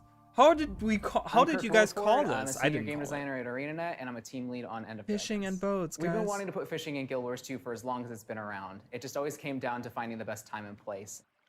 When we were building fishing for Guild Wars 2, we looked at our own personal experiences going fishing and found what was the most memorable. And for me, when I went fishing as a kid, I went with my family. And so when we bring that into Guild Wars 2, we wanted to think about how can we make that a multiplayer experience.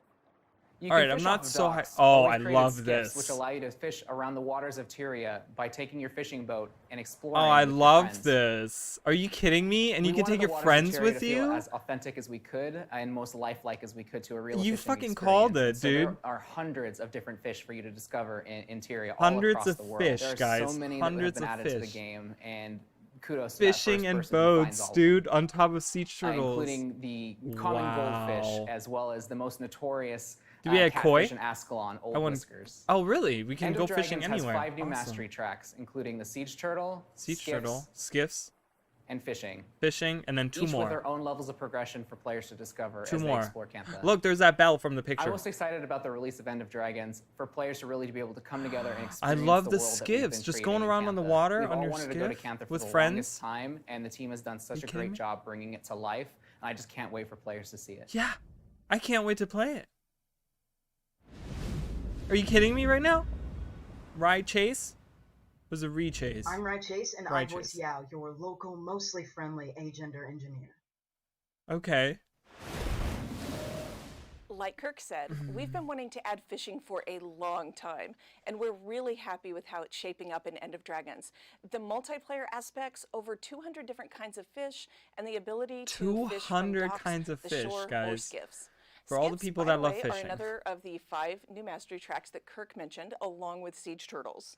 Going out with your party and fishing is just a ton of fun. You're able to anchor your boat and then just walk around. You can go fishing, obviously, but you can also dance. You could play sea shanties with your instruments.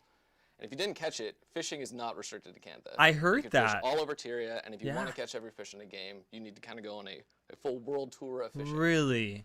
That's so cool. We'll have more details on these mastery lines, as well as the remaining 2 unannounced lines between now and the end of Dragons launch. Okay. For our next look at End of Dragons, let's see some legendaries that will come with the expansion. Legendaries. Generation 3. All right, show me some, baby. I'm Chelsea Mills, and I'm a senior prop artist. In She's End of cute, too. Dragons, we're introducing 16 Ooh. new legendary weapons, all The available sword. on release day.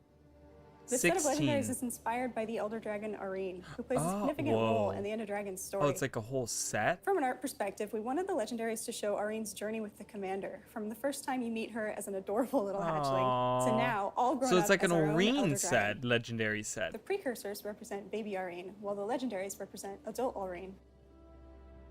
Arene is one of my favorite characters, and I'm so happy that we got to create a legendary set based on her. I can't wait to see players running around in game with the legendaries. Same. So legendary set is pretty much just they all look the same. It's like one set.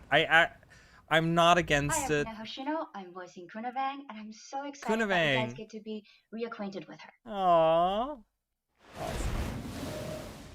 These 16 new Arene-style legendaries are all going to be available on End of Dragons launch day. Okay. If you want a head start, you can earn a voucher for one of the precursors Chelsea talked about with the current Return to Living World achievements. Okay. And we'll talk a little more about that later.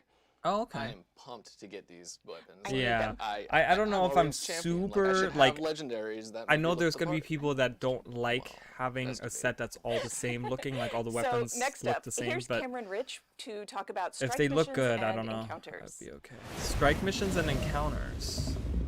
So encounters is a new thing, I guess. Let's listen, guys. Hi, I am Cameron Rich. I'm a senior game designer here at ArenaNet, and I act as the lead for the encounters The team. Keyblade, guys. For Did you End of see Dragons strike missions, we're taking some epic encounters from the story of End of Dragons. Okay. And we're creating really awesome, challenging 10-man versions of those encounters for you to enjoy. For End of Dragon strike missions, we're doing something new in that we're adding challenge mode difficulty to each strike mission to release with End of Dragons. These Okay. challenge modes will be enabled shortly after launch, and they are designed to give our hardcore players, our existing raiders, something to really sink their teeth into. In addition to the challenge modes, we're also going to be revamping our reward system for strike missions to Okay. simplify and standardize them across the game. Okay. With End of Dragons, creatures and combatants, we're taking a little bit of a different approach with design.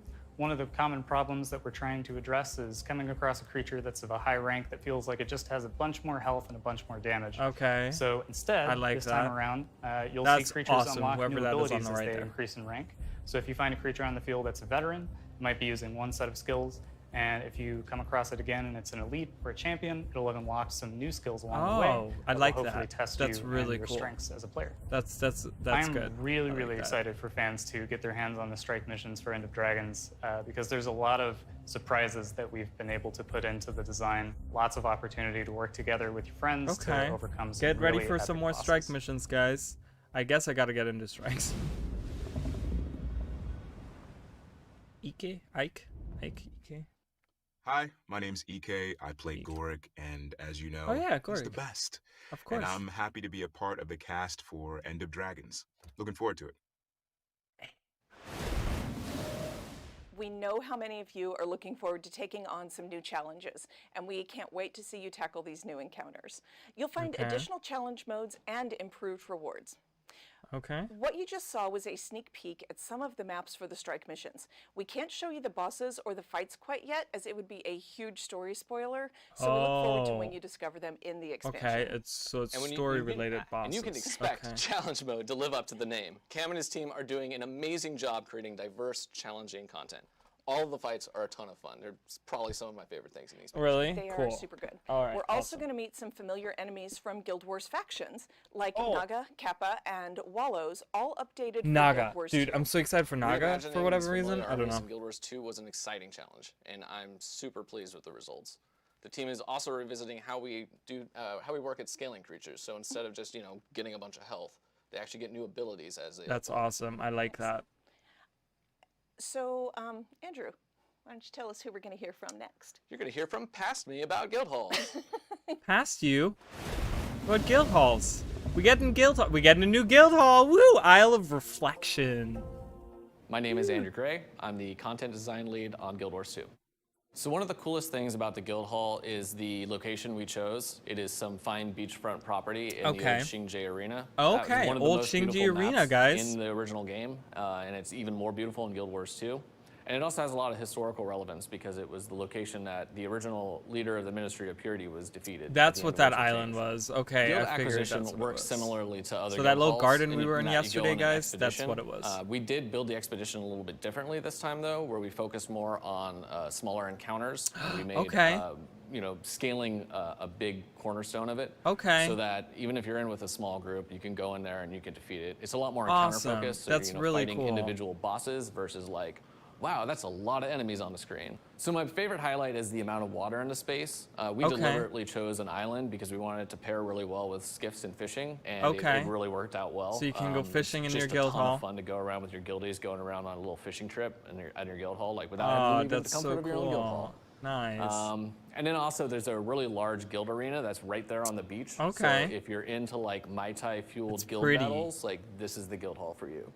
My favorite part about building the guild hall was honestly just spending time in the area. It felt like I was going on vacation every day because it's so beautiful. It is really But beyond pretty. that, when we built the expedition, we decided to build one with a little bit more of a story behind it. You have some familiar characters there, both existing friends and some that you meet along End of Dragons that add a little bit more personality to the acquisition process, and I think players are really going to enjoy that. Awesome. I'm most excited to see how guild decorators use this space, honestly. Oh, yeah, I'm guild always blown away decorations. at the amount of creativity. 'Cause we the have a lot of crazy things Asian that they're stuff able to build already, in guild so halls. And when you we can- built this one, we specifically had them in mind. We wanted to leave lots of space for them to be able to build all of their crazy adventures in there. So I'm looking forward to see what Okay. they do with the space that we've made for them. Good. Awesome. Yeah. All the scribes, guys, get ready. All the scribes. Scribes? I don't know. It sounds weird. Hi, I'm Sarah Skolovich, and I am the voice of Anka in End of Dragons. Anka? I don't know who Anka is, but Kelly who? Hi, I'm Kelly Hu, and I play Captain Mai Trin in the Hey! Blade Armada Hey, in Guild Mai Wars 2, Trin! End of Dragons. Yes.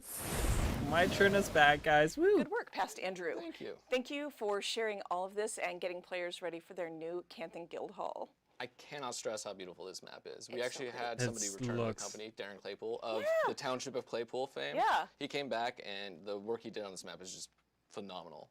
Wow, nice. So at this point, you're probably wondering what's next for elite specializations, because we haven't talked about those quite yet. So thank you for hanging in there. Andrew, why don't you get us started? So Elite Specializations offer players a fundamentally new way to experience their profession. They give players access to new playstyles by changing their profession's core mechanics and unlocking new weapon and utility skills. Our Elite Specializations for End of Dragons are heavily inspired by Cantha. We've dug into some deep lore to truly tie these elite specs into the region. Okay. We've also broken a lot of our rules with profession and elite specialization. Okay. And I think players are going to really enjoy the result. Yeah. So today we're going to give you an overview of the core mechanic changes and weapon and utility skills for the elite spec that we teased a few weeks ago. Afterwards, I'll be joined live by a few members of our development team to talk about what's coming next for Guild Wars 2 in 2021, give you our beta dates, and wrap up today's show. We're only gonna get one, or is she the Virtuoso? I love it. Virtuoso, Hi, baby. everyone. I'm Carl McLean, a senior combat designer working on elite specializations for End of Dragons. Okay. We're here today to preview some of the abilities for the upcoming Mesmer elite specialization, the Virtuoso. Let's jump right into it. What is that she's holding, though? Look at him. Oh, look, guys, let's briefly cover dagger the profession pistol? mechanic changes. From the start, you will no longer have access to clones. Instead of creating clones, the Virtuoso will stock a blade on themselves for use with their blades with double S at the end. Did you see Phantasms will still initialize, but will stock a blade instead of creating a clone when they finish with their action.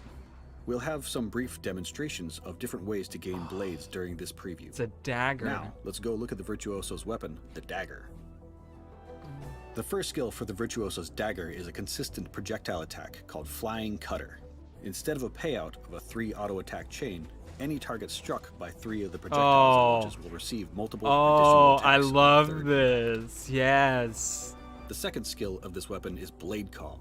This ability spreads daggers which pause at their ending point or wherever they collide with terrain, and then return to the Virtuoso for a second attack. If the blades strike an enemy during this ability, you'll stock a blade for your professional abilities. Here you can see a blade stocked above my character's left shoulder. I see that. Then stocking a second blade shows another above my right shoulder. You get up to like 5, right? Yeah. Okay. Okay, this is like the enchanter, ability, guys. Dealing pulsing damage along its path and hurling blades at enemies within its reach. Okay. Awesome. Let's use some of these stocked blades we've accumulated. Blade Song Harmony is the Virtuoso's most accessible blade song. Right. Expending each stocked blade separately over a period of time that deals damage to your target enemy. Okay. Blade Song Sorrow. Each of your stocked blades readies itself, then launches toward your targeted enemy to strike them simultaneously, while inflicting confusion. Okay. We'll rebuild a few of our blades after this by switching to a greatsword, then using Mirror Blade and Phantasmal Berserker. Okay. Blade Song Dissonance. Combine all your blades into a single strike that dazes enemies. We'll wow, it looks really good. The skills look really good. Blade Turn Requiem will block for a short time and deal damage to nearby enemies based on the number of blades stocked. Wow, look at how pretty that looks. I like it. I like Your heal it. skill is called Twin Blade Restoration, There's which throws daggers at enemies and grants psionic? bonus effects if you hit foes with them. I don't know how to say that. Psionic skills? As covered before, Blade Renewal will grant distortion and fully stock all blades that can be used differently for each of the blade songs. Ooh, that's really cool. Rain of Blades drops daggers on foes for its duration, punishing enemies that remain in its area. Nice. Okay. You can build some cool stuff with that. It's not a healing build. Sword of Decimation it's is a like single a straight up impact in damage area build. to strategically immobilize enemies.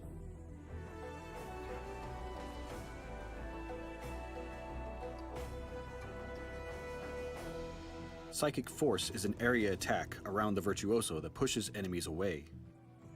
And finally, Thousand Cuts as your elite skill is a fire and forget line-based damaging ability that requires foes to stay in its narrow path for full effectiveness. Wow, look at that damage, 40,000? So there you have each of the abilities that the Virtuoso can harness for the expansion.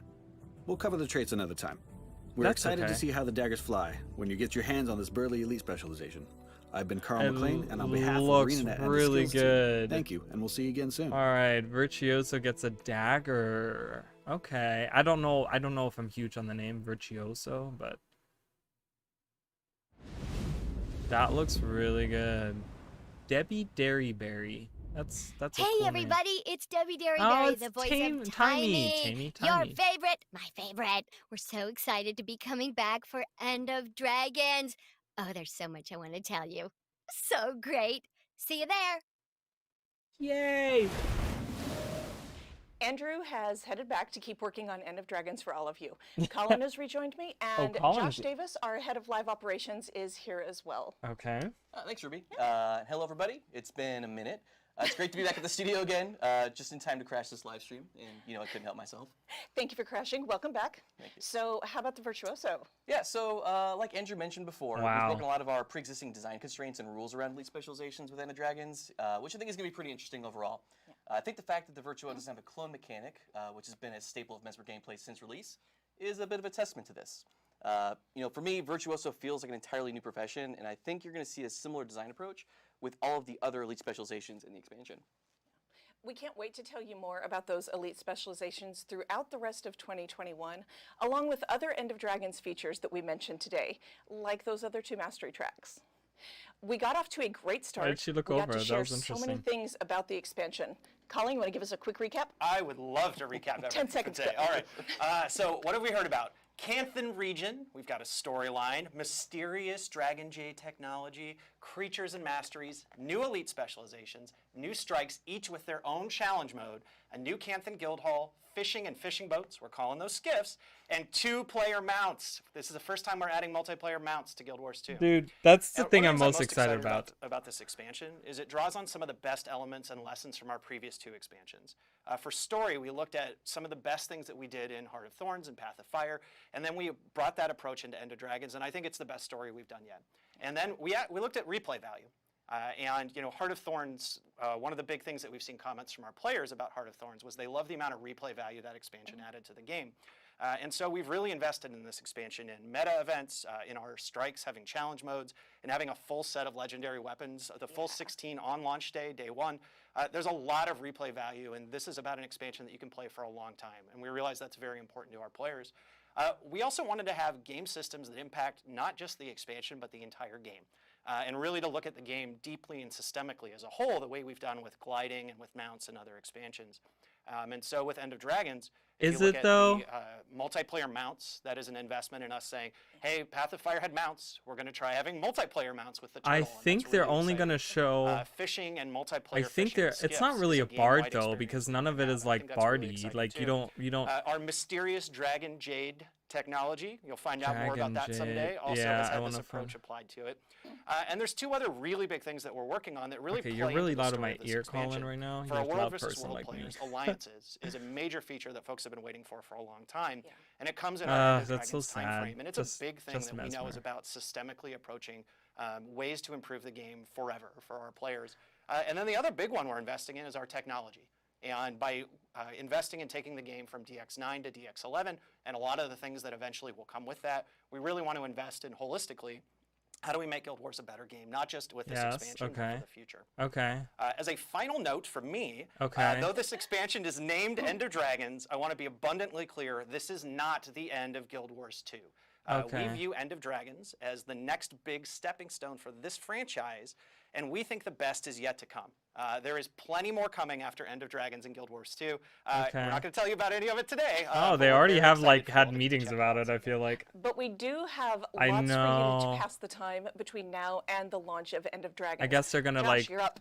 Yes, thank you. And we've got a lot to go through, so please Look at Oreed! She has an Oreed in her hand! I do want to bring attention to the Living World Returns campaign, which is taking players back to Living World Seasons 2, 3, 4, and the Iceberg Saga. If you're tuning into Guild Wars 2 for the first time in a long while, you're going to want to listen closely to this. So here's how it works. Each Living World episode is available for free during its Spotlight Week, and all you need to do to claim that episode is log in. I don't think it's a bard at all. I think I'm closer. And season 4 and I'm not trying to like month. And just to reiterate, I don't know, it sounds kind of rude the way I say it, but I think I was closer with my enchanter that had the dagger on the mesmer than the minstrel that I has new had. achievements available, and completing those achievements is going to bring you closer to But it's as pure as damage like spec. Ruby mentioned earlier, I mean, it's like you pure can earn a voucher damage. for an End of Dragons precursor weapon, which is going to give you a head start on earning one of those Aurene Yes, we inspired already know all legendaries that this. I Chelsea don't know why they showed us keep on earlier. repeating this And over if and you over complete again. the full meta achievement for Living World Returns, you'll be rewarded with a legendary amulet, which will fit quite nicely into your legendary armory. Now, it's worth noting that these achievements are permanent, so if this is the first time you're hearing about it, don't worry, you can still jump in a little bit late and catch up on all this content before the release of End of Dragons next year. But while we're talking about the near future, I'd also like to remind folks that we have the World Boss Rush bonus event kicking off later today. Okay, in that event, you can take out world bosses, which will World progress Boss a community goal Rush, guys, and unlock if you're new interested tiers of in that. rewards for I everybody. jump in once in a while And there's for more that. details on Do that a event couple of on them. the guildwars2.com blog. I believe that was posted yesterday. So like Colin mentioned earlier, we've also got alliances rolling into beta later on this summer. Okay. For anyone who's tuning in who's not familiar with the feature, Alliances is designed to deliver a more balanced world versus world experience by dynamically creating matchups using guilds, alliances, which is basically a player-managed collection of guilds, and active World vs. World players. This is very different from the current system that we've been using for a number of years that relies on worlds and world linking. Excited for we know this alliances, feature is going to guys. have a huge impact on the player experience in World vs. World, and we want to work with our players, with you, to get this right. And this is really why we're going to be releasing it in a beta state in phases. This is going to allow us to get feedback on each element of that system before we make it a permanent addition to the game. We mentioned this on July 2nd, but I want to reiterate, World vs. World is a core pillar for Guild Wars 2. Yes, it and we want is. to make sure that we delivered something meaty for the game mode, aside from Elite Specializations with End of Dragons. And this feature is just the first step of many that we have planned for getting World vs. World where we and you want it to be. Now, Alliances isn't the only major feature coming before the expansion. Like Colin mentioned before, he's scooping everything. Well, I guess we already talked about it publicly, but we're working on upgrading the engine from DirectX 9 to DirectX 11. This is a long-awaited and highly requested update for Guild Wars 2. I think Ruby can attest to that one. And it all starts with an opt-in beta later this year. This changeover is critical for improving client performance and allows us to start ratcheting up our graphical fidelity, which is a long-term effort that we're very excited about. We plan to start these betas in just a few short months, and we'll be back in August, which is just a couple days away, to talk about those in greater detail. Yeah, my heart's pounding. Yes. Mine is too. Are you kidding? This is exciting. One final note from me. We do have 4 Elite Specialization beta events planned for End of Dragons. 4, guys. 4 betas. Will each include 3 of 9 new Elite Specializations. The 4th event is going to include all 9 Elite Specializations and the Siege Turtle. Okay. So they have to plan this out really well. Okay. And Siege Turtles in existing PvE content, World vs. World, and in PvP. In World vs. World, guys. These betas are available to everyone, even those who are on free-to-play accounts. Awesome. Now, the big beat here is that the first Elite Spec beta is just 3 weeks away. Okay. Starting on August 17th, running through August 21st. What are the 3 Elite You'll be able specs? to play with the Virtuoso, which Virtuoso, we've got a rundown call on, and 2 more yet to be revealed Elite Specializations. And as we count down towards those They didn't betas, even we'll say be any. revealing all of the remaining 8 Elite specs leading up to each of the betas. And speaking of, here's a little sneak peek at the silhouette of the next Elite spec. Oh, it's a Necro with a gun. To play in our beta on August 17th. It's a Necro with a gun. It looks amazing. I can't wait to talk about it. That interesting. Oh, now I feel like that's it, right? Nope. Like Ruby, do we have anything else that we want to talk about? More today? things. There's more. First of all, hey. We've been working on this Arene Elder Dragon statue, and I it is love finally it. ready to share with all of you. I love it. You can pre-purchase this starting now until August 20th for delivery in January of 2022. We've also partnered with DX Racer to give away a DX Racer Racing Series Pro Gaming Chair. Check out the news. You did say that too. That's right. guildwars2.com to see I want how to guns enter on my and how to Necro or pre-purchase something. Is the what you Orine said. statue. All right, so I- surely that's everything. No, We've covered no, the merch, we got have everything more. done. No, there's more. I want that statue, guys. I will There murder is someone for one that thing statue. that we've seen a lot of you asking about. Shouldn't say that. I'm sorry. Early in I don't July, mean early that. this month, we told you that End of Dragons is coming in, quote, early 2022. And we've been watching all of you speculate about what early means. What, January I am super 1st? excited to let you know that the expansion will launch in February. Okay. And you will be able to pre-purchase today at 11:20 a.m. Pacific time. That is less than 2 hours away. To help pass Yay. the time until then, or maybe make the wait a little harder, Oh. I'm going to let you see the pre-purchase bonus items and what you can get with each edition of Guild Wars 2. We get it End of like a Dragons. siege turtle The skin. pre-purchase bonus items are the Flame Serpent weapon chest, the Xingje Mosaic Cape, and the Okay. Prodigy of Xingje title. You will get all of those as soon as you pre-purchase, so you can start showing off some Canthan flair in-game right away. Oh, okay, Every cool. edition of End of Dragons has some great extras, so let's go ahead and talk about those too. The standard edition of End of Dragons includes a free shared inventory slot and Of the course. max level boost. Okay. The deluxe edition comes with those 2 items, Okay. plus an additional character slot, the Okay. Xingje Dragon Boat Skiff skin, Oh, okay. a Canthan Raptor skin, which I Oh, love, and an look, identity guys. repair kit. And then the Ultimate Edition, which is identity the repair best kit. value, includes all of those items plus 4,000 gems to spend. Okay. That was a lot, you guys. We hope you enjoyed this first look at End of Dragons and that you are excited for everything else we're going to show this year. Now it's time to start No looking forward Tengu. to I the will point next out there was Elite Spec- nothing the about next Elite Tengu. Not one Specialization Tengu. And the first beta event coming in August, which I think August begins technically this week. That is very true. Yeah. You know, one note I want to add in. So you mentioned the identity repair kit that'll be available. There are going to be some new looks with the expansion. Oh, new So it looks. does come in quite handy, I think.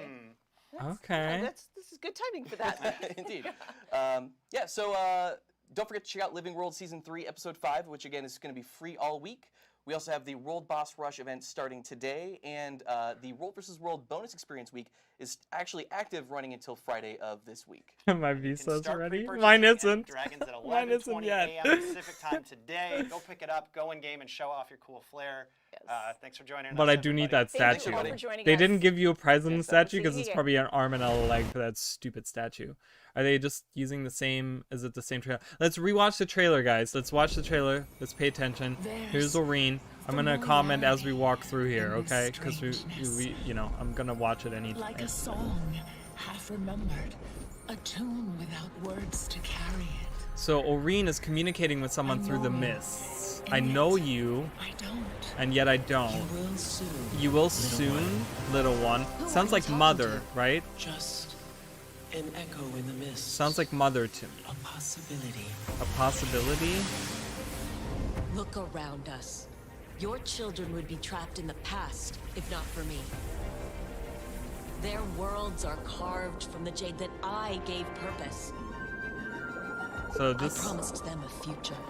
This is that lady. A century of progress cannot end this way. There's I'm bubbles everywhere, guys, Panther's and not but we just a haven't. I don't spoke know. In some grand cosmic wheel. Would a great innovator give up so easily on that promised future? I won't.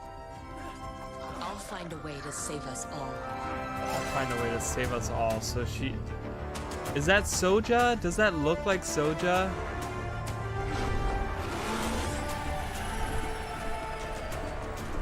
But that's clearly us going to Cantha, right? Because Arena's flying around there. Alright, I'm starting the poll.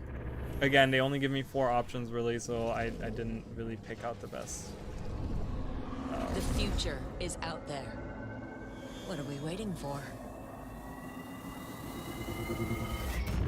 Alright, cast your votes, friends. What is Chad up to? Timey going to war. So people are thinking that's Timey. Alright, here's the prices, guys, on this. $30 for the standard. 30 bucks? That's it for the standard? Oh my god, look at this, guys. That's the Harvest Temple. That's the Deep Sea Dragon right here, guys. This is the best look. They haven't shown this. Why didn't they show this? That's the Deep Sea Dragon right there. Oh, sneaky little bastards right at the very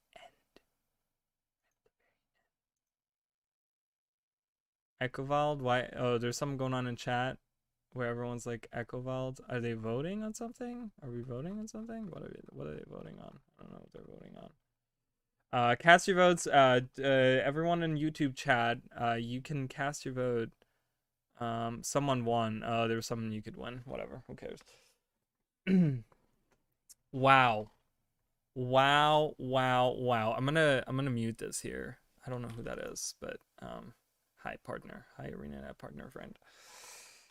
Guys. Something people didn't catch. Dude, okay, listen. Let's talk, okay?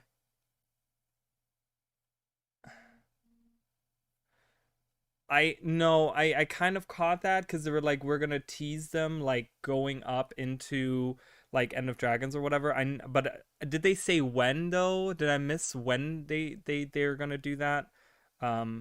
I mean, I feel like it's going to be Necro because they already teased the picture and they did the same thing because they teased the Mesmer picture and then now they revealed it. So I think the next, they said 3 weeks for the beta, right? They said in August, 3 weeks for the beta.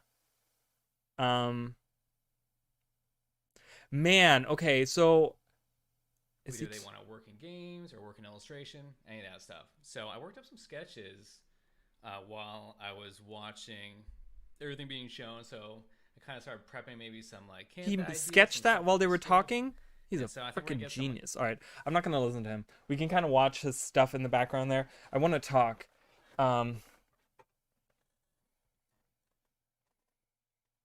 Yeah, it's true. So I'm feeling they're probably gonna do it on a weekly basis. So what they're probably, my thought here is that they're probably gonna do, this week we have the picture, right? Next week we get revealed that it's the Necro, and then the week after that we're gonna get a picture, and the week after that it's gonna be revealed, and then that's when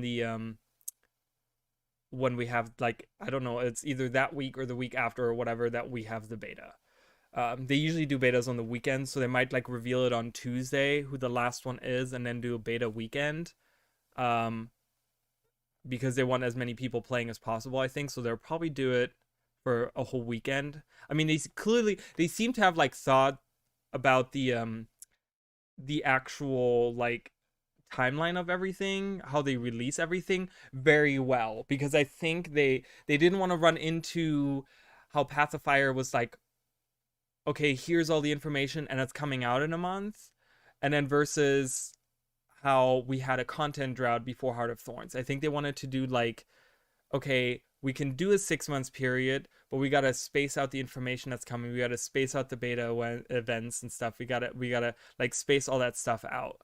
And we're getting releases in between, because we're getting alliances before the release.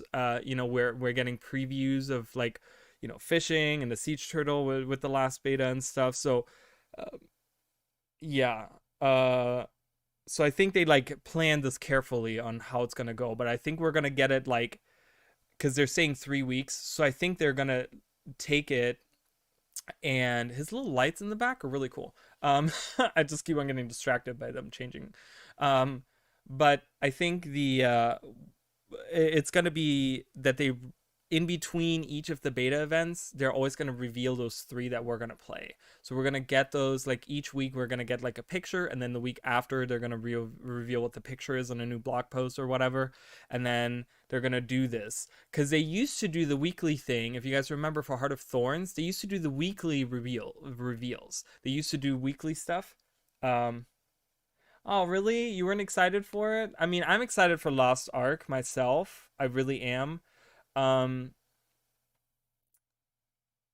Also, guys, if you're voting for other, please let me know in chat what you mean by other, because I know I don't have enough space to put more stuff, but I want to hear what people are thinking of other. Like, are you thinking of legendary weapons? Are you thinking of encounters and strikes? Are you thinking of the maps? Going to Xingji, going to the guild hall. We saw the new guild hall, guys. Looks really pretty. Looks really nice. What were you guys disappointed about? I want to hear what people didn't like. Are you disappointed we didn't get any Tengu? I'm surprised that we didn't get any Tengu. Like, my thing is, we didn't get any Tengu. There was not even, like, in the videos, I didn't see any Tengu. They didn't talk about it. So I'm kind of like, are they purposefully keeping that hidden? Like, you know how for Path of Fire, we didn't know anything about the Griffin until they found out that, like, by release, they were like, oh yeah, by the way, there's a 5th hidden mount, which is the Griffin. Are we gonna have something like that where it's like, oh, yeah, Tengu, by the way, are gonna be playable? We didn't tell you guys until like the last beta or something. Like, are they gonna reveal that? Is that still in the cards, guys? I don't know. Yeah, we were talking about that yesterday. I was playing Winds of Change. I finished Winds of Change yesterday, and we actually went back and we read the wiki page about it, where it says that it said many of the Tengu is what the actual wiki page says. It says many of the Tengu have been chased out of, so it didn't specifically say all of the Tengu. My theory was that maybe some of them are hiding up in the mountains somewhere, and with us being able to actually like traverse mountains now in Guild Wars 2 was kind of, you know, with the movement and stuff, it was kind of hard for us to do that. But I think that in Guild Wars 2 with the movement and stuff, they could easily have like the secluded settlement up in the mountains somewhere, even on Xingji Island, or you know, something like that, like somewhere on an island somewhere, you know, that we can get to with our skivs or our skimmers or whatever. So I don't know. I'm just super surprised that there were none, because I feel like they mentioned Tengu quite a bit, and they brought Tengu back into the story right before all of this. And then all of a sudden, nothing about Tengu. So it's kind of suspicious to me. I'm kind of like, are they trying to be sneaky, or are they just trying to stay away from it because they don't want people to think anything about Tengu? Like they thought, oh, maybe if we show Tengu in the videos or something, people are going to think like, oh, Tengus are playable. Like that was the main character and it's a Tengu or something, you know, like maybe they were trying to avoid that whole situation. I'm really excited. The Virtuoso, I think with my elite specialization, the Enchanter, I will have to go back to the actual, actually I have the notes right here. I'm so silly.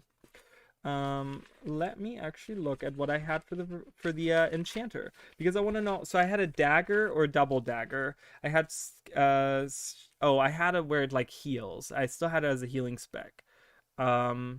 And they become ground targeting, is what I said. So we still kind of had like shatter skills with illusions and stuff. Long range dagger skills. So I was on point with that, with the long range dagger skills, where you like throw like these mystical. And then I had consecration skills, which that's kind of what we got, like AoE psionic skills or whatever they call it. I saw on there. So that's kind of the same. It's not really consecration skills, because I have it where I had consecration skills that grew in size, because I really like that. And that's pretty much my notes on that. I guess all the I think they make a whole set of legendaries based on Arena was a cop out. I think they're just Black Alliance skins. I feel like they're keeping Tengu quiet. So I did kind of. I did talk about that a little bit when they had the legend, but I didn't want to interrupt them talking or whatever. I kind of have to agree with the legendary weapons. It definitely is a cop out. Instead of making like 16 unique skills that all have their like own skin, they're making like a black line chest skin, and they're kind of doing that with that set. I completely agree. I still like them. I still think they look good, because I love that prism effect, the shiny prism effect or whatever, and it kind of goes with the hand and the diadem that we got, you know, the Oreen stuff that we got. So it kind of goes with that. But I have to agree that I would have loved to have different skins for it, especially going to the land of Cantha, where you have all these different areas. You have mountains, you have the Jade Sea, you have like beaches, you have Kaineng City, you know, you have the Undercity. They could have had all kinds of different things that kind of get placed into it. And what I didn't like was them saying like, I don't know, it was just I don't know, they were like, oh yeah, well, you know, this is I don't know. I feel like having a set like that is kind of a cop out. So I have to agree with that. I'm kind of disappointed in that. I still like it. I will still probably get some, like, I'm thinking specifically for like my Mesmer right now, I would really love that staff. That staff was really pretty. They kind of showed it. It was like on the preview thing on the left, I think, was the staff. It looks really nice. I like the sword. They kind of had the swing. What I want to see is what aura we get with it, because you always get like some kind of aura, and also the footfalls for it. I'm sure they're going to be like some kind of like shiny prism things on the ground or whatever. So no, maybe underwater combat with turtle. My question with the siege turtle in general is how combat works, because the way the mounts work right now is once you use the engage skill, you like dismount, right? That's how you engage with them in combat. So it's never that you can use something and still be mounted. It's as soon as you use your engage skill, you dismount. But now we get cannons. We get two players. Like, what if the second player is using the cannons or whatever? Like, they can use the cannons to shoot other people. Does that dismount both people, or does it dismount just the second person, or does it not dismount you? Like, kind of, you know, I have questions about the siege turtle. And I think that once we find out more about the siege turtle, we can answer that question of whether we can even use them underwater. I would love to be able to use the siege turtle underwater. I will say that. And I'm really excited for the siege turtle. I love my skimmer turtle mount that I have, the skin that they have. I'm still waiting on a seahorse. Okay, I will let everyone know I've been hoping on a seahorse skin, and God knows having a Jade Sea seahorse skin or something come out would be amazing for the skimmer underwater or something. I don't know. Still waiting on that, by the way. Just wanted to point that out. Fishing and skiffs, like I said, I am not a fan of fishing, but I know a ton of people have been asking for it. I am really excited for the people that have been asking for this. I am really excited for the people that have been asking for fishing, okay? Because I know that people really wanted this. I love the skiffs. Seeing all your friends sitting on the boat and you can cruise around on the boat with your friends, it's just gonna be so much fun, guys. Like, I'm just thinking about the role players. I always see the role players in, like, Queensdale and stuff. I feel like there's so much potential for role players now in Cantha and End of Dragons to, like, just go around, like, on your skiff and do, like, a little role-playing session, or just hang out with your friends, play some music, like they said. Like, I would love to, like, hang out with my friends while they're fishing, and I'm just playing the music, like the Super Adventure Box music box, you know, and just, like, hang out or dance or something in the back. Like, that would be so cool. I am really excited for that. So, Virtuoso, let's talk about Virtuoso for a minute.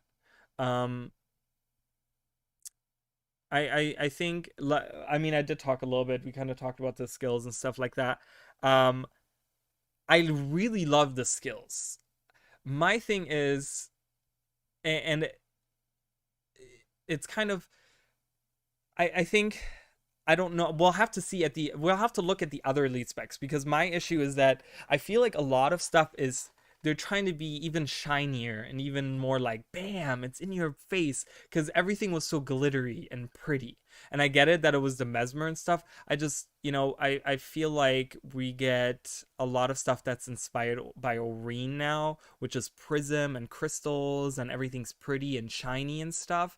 And, you know, the legendary set already has that. And then we got the Virtuoso, which is all like, it was these crystal blades, and the skills were like, you know, when they used that once, the distortion skill, where it like spun around and had all these like glittery blades around and stuff. And I'm like, I hope that not everything looks like that, because I like having like some darker tones and darker themes and stuff, and we didn't really get any darker tones or darker themes. Okay, so the name, I hate the name Virtuoso. I'm not a fan of it. I understand that they're probably trying to go with, like, they didn't want to have an S, or they didn't want to have, you know, like how we shorten stuff, you know, Spellbreaker, and then, you know, like we have like a lot of S's and a lot of, like, you know, R's, and, you know, Revenant and Reaper and Renegade, you know, they're all like the same kind of thing. So they're stepping away from it. I understand. I don't like the name Virtuoso, because I'm like, what does that really mean? I don't know. But the spec itself overall, like, don't get me wrong, I love the spec. The spec is amazing. I think it looks so good.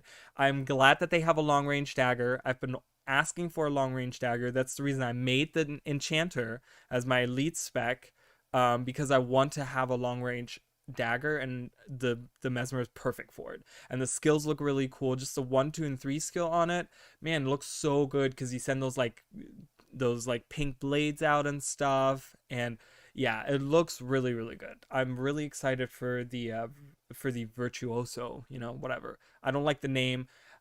I think the shiny stuff really fits with the Mesmer. I just hope that we get, like, with the Necro and stuff, we get some darker themes. It looked let's talk about the Necro for a second.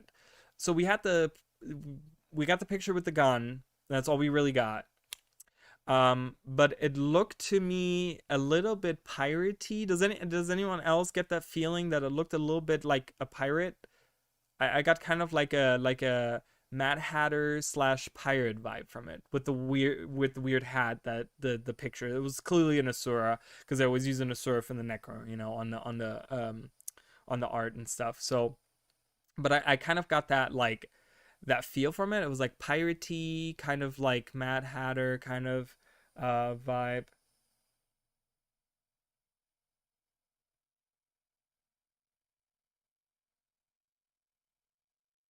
Jin. I have played LOL. I've played League of Legends, but I don't know Jin the Virtuoso. I don't know. Is that a newer character? I haven't played in about a couple years now. Is that so? Is it based off of that kind of like an inspiration from that? Could be. They take a lot. When you look at a lot of the specs, it kind of did feel like a lot of the specs seem to be inspired by other things. Plague Doctor Steampunk. That was kind of what I was thinking too. It's like a steampunkish too. Yeah, you say shooting poison. The shooting poison in particular, like I'm thinking that because it had like a goop on the side, like it was like gooping on the side. It was like, it looked like something was like coming off of his arm, and it looked like poison was dripping down. So I can kind of totally see that being a thing. Give me a shield guardian. I love it. Yeah, or shooting skulls. I kind of got that like feeling, like a steampunkish pirate. So it's like maybe Aetherblade, but like darker inspired. I don't know, somewhere around that. So I'm excited for that too. Probably I'm guessing next week we're gonna get that release, and then we're gonna get like the week after that we're gonna get a picture, another picture, the last one for the last thing. So I think it's gonna be all the light armor is what they're gonna do for the ones. Then the second one is going to be the medium armor, and then the heavy armor last.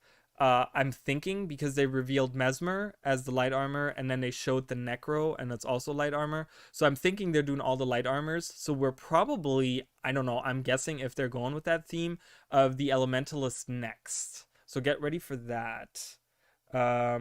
He had vials. That's true. He did have vials. I'm trying to like think of the picture. I don't know if I can find it. Do you guys think I can find it? Guild Wars 2 Reddit maybe has some. Oops, I didn't spell Reddit right. That's okay. Let's go. Let's see if there's a picture. Has Reddit already done some pictures? Necro Elite spec. Okay, here we go, guys. Okay, no, this. Okay, I was thinking of this. This is not goop. I was thinking of this in my head, these two areas combined. So there's some vials here, and some clearly like poison coming out of the gun. But with the hat, like fedora, you know, I kind of got the piratey feel. But I think it's more like a plague doctor. I'm thinking of that. Like, what is that one game where you kind of where you're like a witch hunter kind of person, something like that. Alchemist. It could be an alchemist. These look more like these. You know what this looks like? This looks like the dragon jade that they were talking about. The dragon jade that this woman, she's like, I don't know, she's trying to defy the dragons or something. It looks like that's kind of what that is there. That you have like little grenades that you can use, or vials filled with like, maybe it's poison. I don't know. It's green. That's what I'm thinking of, like jade. But it could be like poison grenades. But it could be vials of something too. I'm not sure. I'm excited for this. So get ready for that, guys. Yeah, you know, I mean, I feel like on purpose they left a lot of stuff out that I like. They touched on Luxon and Kurzix and stuff, but they didn't like, because they talked about the siege turtle and stuff, but they didn't actually like talk about those actual like places in the world. And I'm kind of like, why did we not touch on those? Like, why did we not, you know, I know they don't want to spoil the story and stuff. Again, it's like, you know, we talked about like how they're purposefully taking the Tengu. Could be kiwis for a late night snack. Does that look like kiwis to you? Kiwis aren't green though. Kiwis are like brownish green, like the skin of them. I mean, the insides of kiwis are, you know, green, but the outside, the skin, the fuzzy skin, It's like a greenish brown kind of. So, looks more like green apple. I don't know. I was trying to think of a green round fruit, and green apple is all that came to mind. I'm not that smart. Okay. I'm excited for that. Let's see what Reddit is up to. Anyways, I'm sure it's exploding. There's a soundtrack, guys. Listen to some soundtrack. The music was awesome.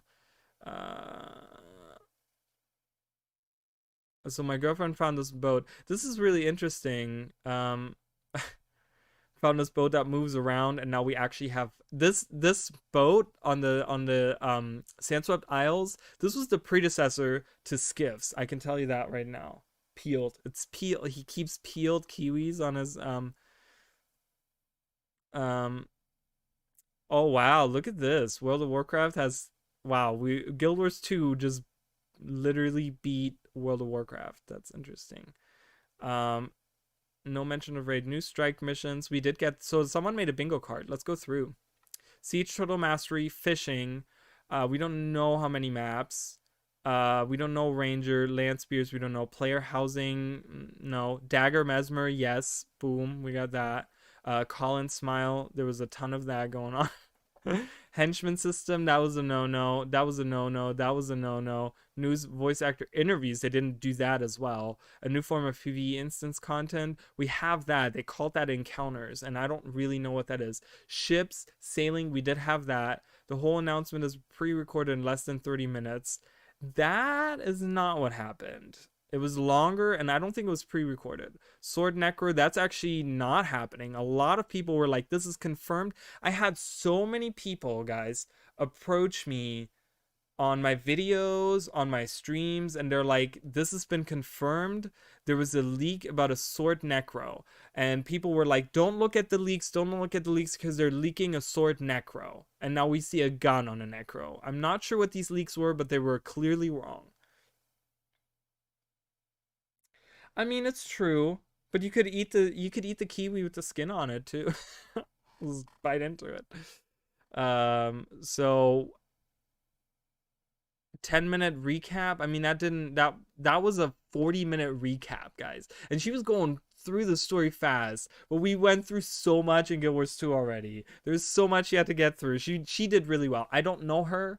I liked her. We didn't get tier 5, so have we done everything? Funko Pops, no Funko Pops. No mention of raids. That kind of they mentioned raids, but it was in conjunction with new strike missions. So I'm gonna say that is true. Did we get a bingo then? I don't know. Did we get a bingo on this card? I don't think we did. New strike missions, yes. That's a no. That's a no. That's a no. That's a no. This is a yes. This is a yes. This is a yes. This is an, well, PvE instance, we got encounters, actually, so that might count. What are we, animals? Or maybe even avocados? Avocados. But avocados, like, they're not even green. I mean, peeled avocados, right. We talk about peeled avocados, yeah. But they're, like, much more mushy. I don't think they would stay on the... I mean, ripe kiwis are kind of mushy, too. Free space here. Sword Necro, no. I don't think we got a full... There's no bingo on this card, man. There's no bingo on this card, dude. Because that happened. But that doesn't finish here. I mean, nowhere. Yeah. Ultralight and stationary. What? Who comes up with this? Why would we get new armor types? Sometimes I hate Reddit, guys. I sometimes hate social media early new leaks. New leaks? Alright, okay, whatever. I'm not looking at leaks. I kind of wanted to see if it was all I could think of with the new elite spec. Cantha's Haunted. Is this from something? I don't know what this is. Let's go back. Okay, I don't care about the signing in thing. I have a Spooky Pew Pew. Is that a monkey? He's got a gun. Bam, bam. I don't know what's going on there. First look content. Oh, there's a summary, guys. If you guys want to see a summary, here you guys go. Summary right here. Content summary. I I know, I am too. That's why I'm kind of just trying to come up with stuff, looking through here. Drew my human as a Tengu. Well, we haven't. Oh, that's Sigourney Weaver. That's so funny. Chinese website. Possible story hints. Banner was recently changed to an animated version of the Hydra attack concept art. The text just says, "Welcome to Tyria, a magnificent world." I mean, did no one get... Oh, it's $120 for the Oreen statue, guys. If anyone's interested in that Oreen statue, it's $120. Right here, you can purchase it. I like it. I like a lot of crystalline stuff. It's 2 pieces, so you get the stuff that she sits on, and then the actual statue. And you get an Oreen logo cape in game as well. For anyone that buys this, yeah, $120, guys. Get the credit cards ready. I'm not buying it right now. I'm too poor for that. Is it okay? I'm not a fan. I'm not an Oreen fan. Well, you know what? To each their own. You can have your wrong opinion. I'm just kidding. We did. I understand that some people don't like Oreen. Okay, it was just a joke. I don't want people freaking on me.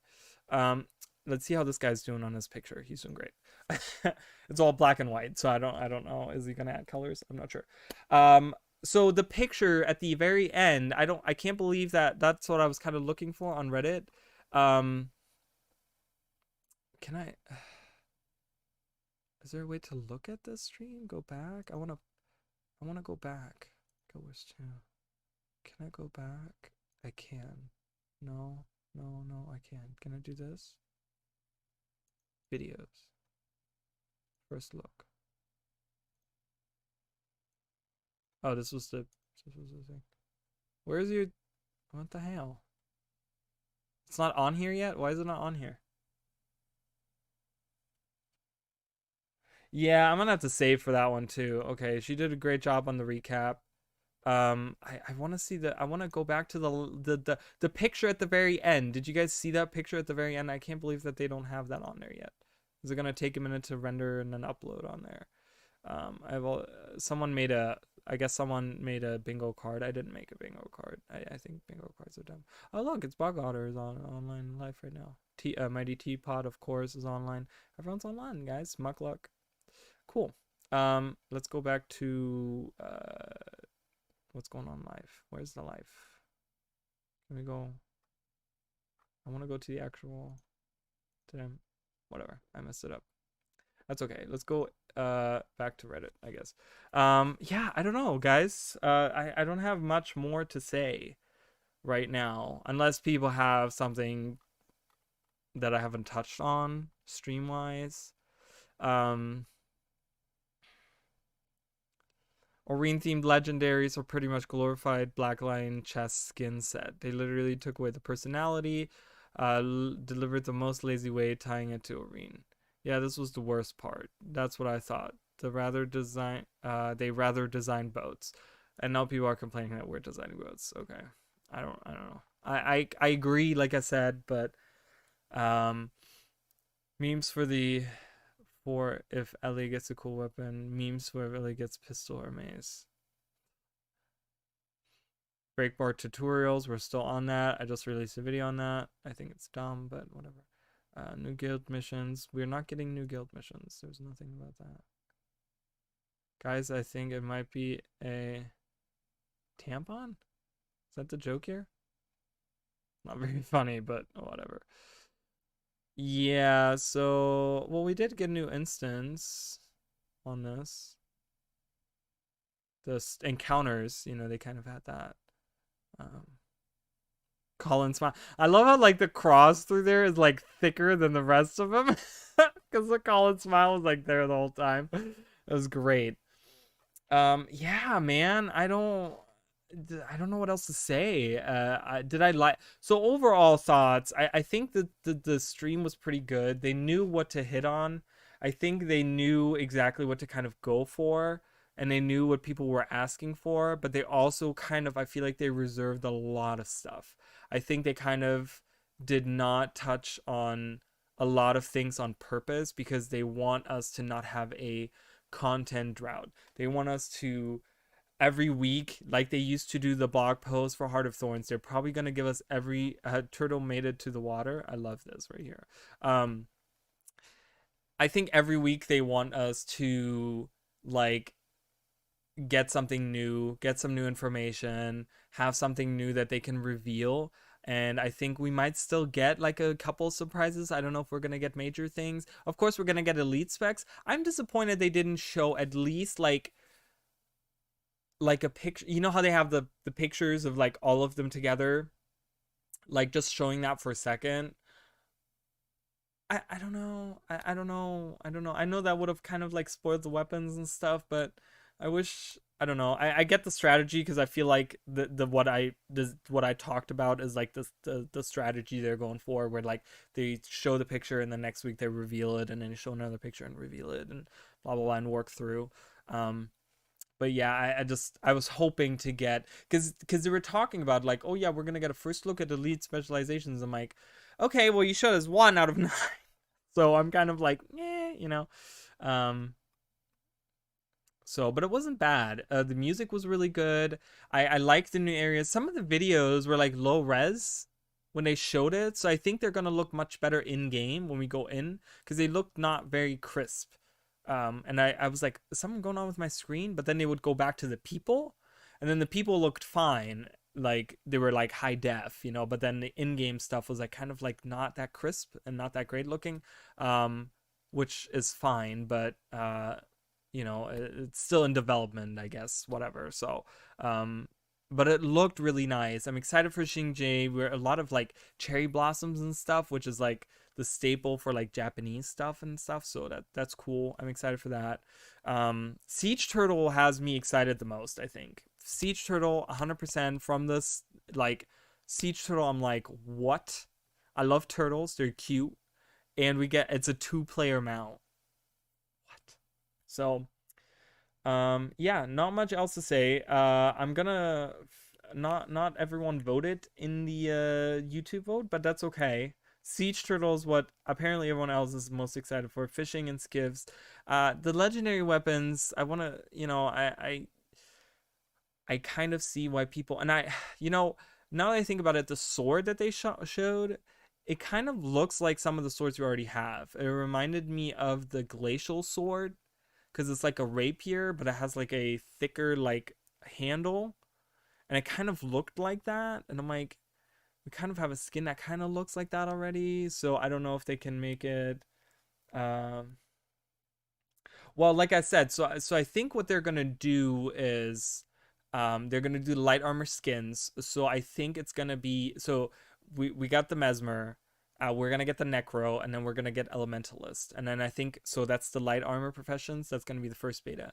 Second beta is gonna be all the medium armor. So we're gonna get Thief, Ranger, Engineer, and I think they're gonna, what order they're gonna do, I don't know. I think they're gonna do it actually, like I said, Thief, Ranger, Engineer. I don't know. And then I think they're gonna end it on, I think the last one to be revealed is gonna be the Revenant, and I think it's because they wanna,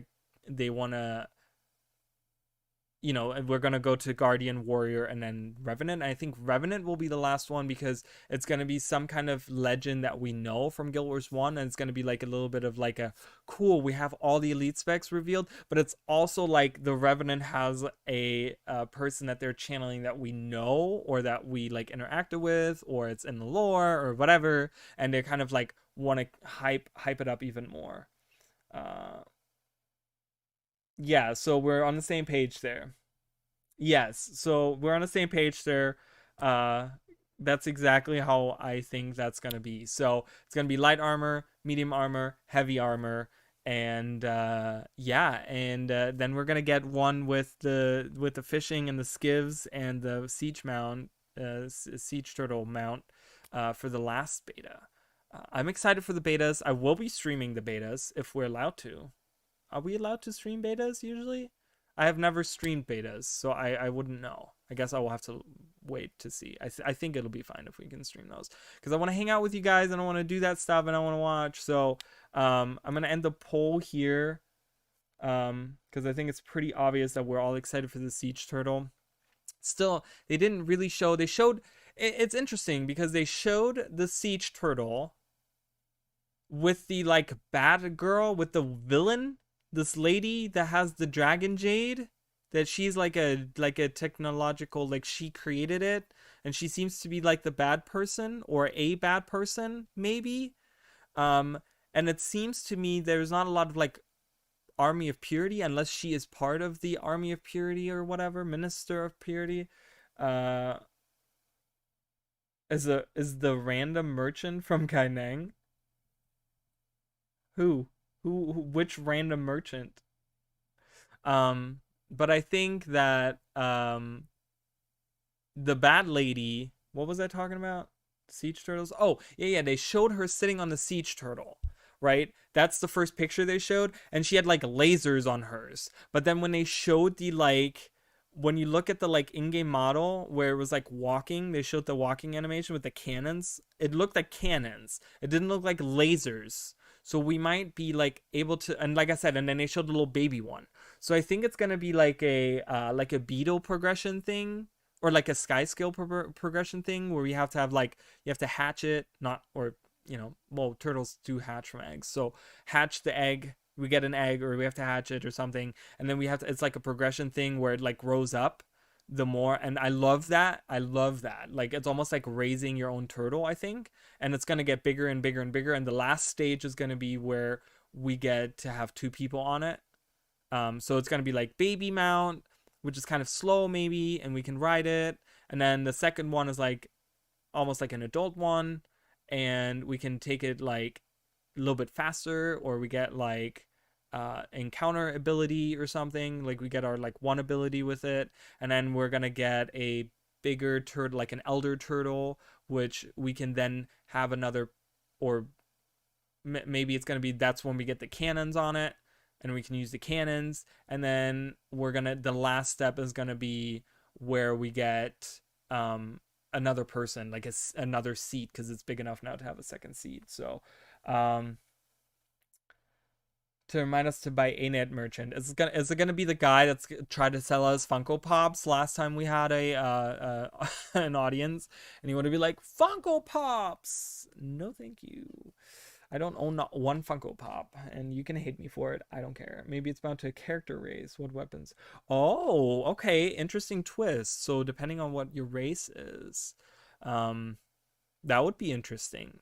The model that was in the walking thing had, it looked human because it had the like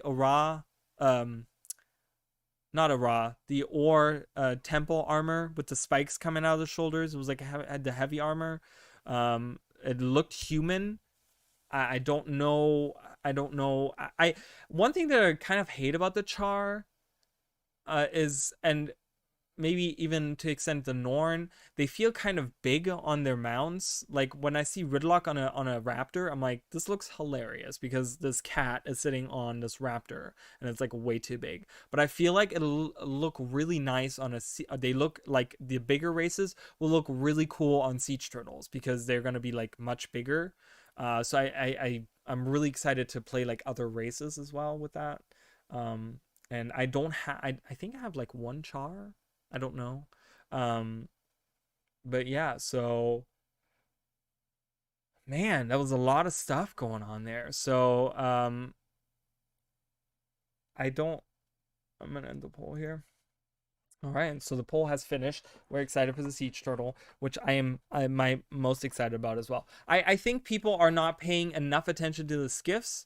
I think the skiffs are going to be really interesting because there's probably going to be a lot of water, and we didn't, okay, look at the videos. The most stuff that we saw was Xingji Island. All the stuff I think that we saw, like 99% of the video stuff, in-game stuff, was Xingji Island. And then we saw the Echovald Forest as well, because we saw that in the trailer with the bubbles and stuff. But we didn't see the Jade Sea.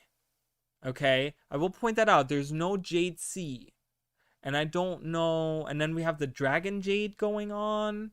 And it's like, but wasn't the Jade Sea, because the obviously the Echovault Forest is back to being an actual forest because it's all green. There wasn't like stone going on. There was the cathedrals they build out of stone that are in the trees, but the actual trees were regular foresty trees.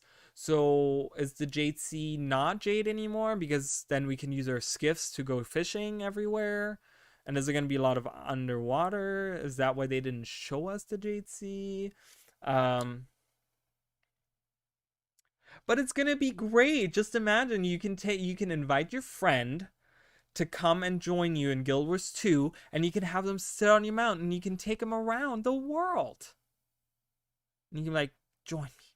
We'll shoot our cannons. Pew, pew, pew. I'm excited for it. I think that was great. Again, remember guys, we're doing season 3 right now. Do your meta events, your meta achievements, to get your precursor if you're interested in the Oreen. They said the Oreen weapon sets, the precursors are inspired by Baby Oreen, so they're gonna be like Baby Oreen over here. They're gonna be like blue crystalline stuff. And then Adult Oreen is like the prism with the more whitey color and stuff. So I don't know, but yeah, so make sure you get that. I still have to catch up on some of the stuff. I haven't done the high sage or whatever, the Tamini dude or whatever he is, the centaur guy, and the rest of the story of last week's stuff. But I will finish that up, and then whenever. But yeah, so we have beta coming up in like 3 weeks, beta event. So I'll be online for that. Yeah, I don't know. There's not much else that I don't know that I. Unless you guys have anything else, no, that'll be it. I think everyone's slowly leaving, which is fine because I know we've been online for 2.5 hours, which is already longer. But I've been drinking Bang, guys. Not sponsored by, but would love to be. Bang. It's good. It's kind of warm now. I'm gonna like, it's not that good when it's warm. Tastes kind of sugary, but it doesn't have sugar in it, does it? Nope, it doesn't have sugar, so God knows what's in there. I don't even want to know. Toxic waste. Poisoning my body from the inside. Thank you guys so much for everyone that came in. Again, for all the new people, I'm Morali. I have a Discord server if you guys want to join. The information is down below on my YouTube. I think it's also on my Twitch. I'm not sure. You'll have to look. If not, you can always message me on like in-game or look on my YouTube channel and stuff. Bye, Greedy Bliss. Thank you so much for coming. I'm glad you're getting back into Guild Wars 2. I would love to have you in the guild too. So if you let me know on Discord if you guys want to join the guild. You can play with us. We have plenty of new people that joined the guild and stuff. So if anyone and everyone that's watching, we have a guild in Guild Wars 2. Just my Discord information is down below. If you guys want to join the server, I can send you all the information if you just want to add me and send me a message or whatever. Yeah, and thank you guys so much for watching. And I hope you guys are excited for End of Dragons. I am really excited. There was a couple of disappointments, but I think overall they did a nice job with this. And I think that I'm not going to pre-order the game right now because I'm very poor. I'm not very poor. I'm very fortunate with the stuff I have in my life, so I don't want that. That sounds horrible, but yeah, I think a lot of people will pre-order. I will pre-order, but it's only like, what was it, $30-$40? So it's not even like a full game price for the standard edition. Yeah, and thank you guys so much. Hit the like, hit the subscribe if you want to. If you don't, it's totally fine as well. Just trying to grow the channel more, get some more attention out there, that I can keep going with the stuff that I do, because I do this for free. This is just my hobby that I do this stuff. But thank you guys so much for coming in. Yeah, I know it's late for you guys. Thank you for everyone that's come in from halfway. Bro confirmed. Listen, I do have a full-time job. I did take off like a couple of days this month for like certain things that were happening in my life. But I pay my bills. Okay, I'm not a lazy person. I do have a full-time job. But yeah, I know that was just a joke too. I can take a joke. But thank you guys so much. I will see you guys in game or on my channel or whatever. I might make another video kind of wrapping up my thoughts on everything if I feel like it. We'll have to see. I don't know. I feel like I should point people towards this at this point. But yeah, thank you guys so much. And I will see you guys in game, on Discord, wherever. And I appreciate everyone coming by. There was a ton of people here, a ton of discussion, people voting in the polls and stuff. Awesome stuff. So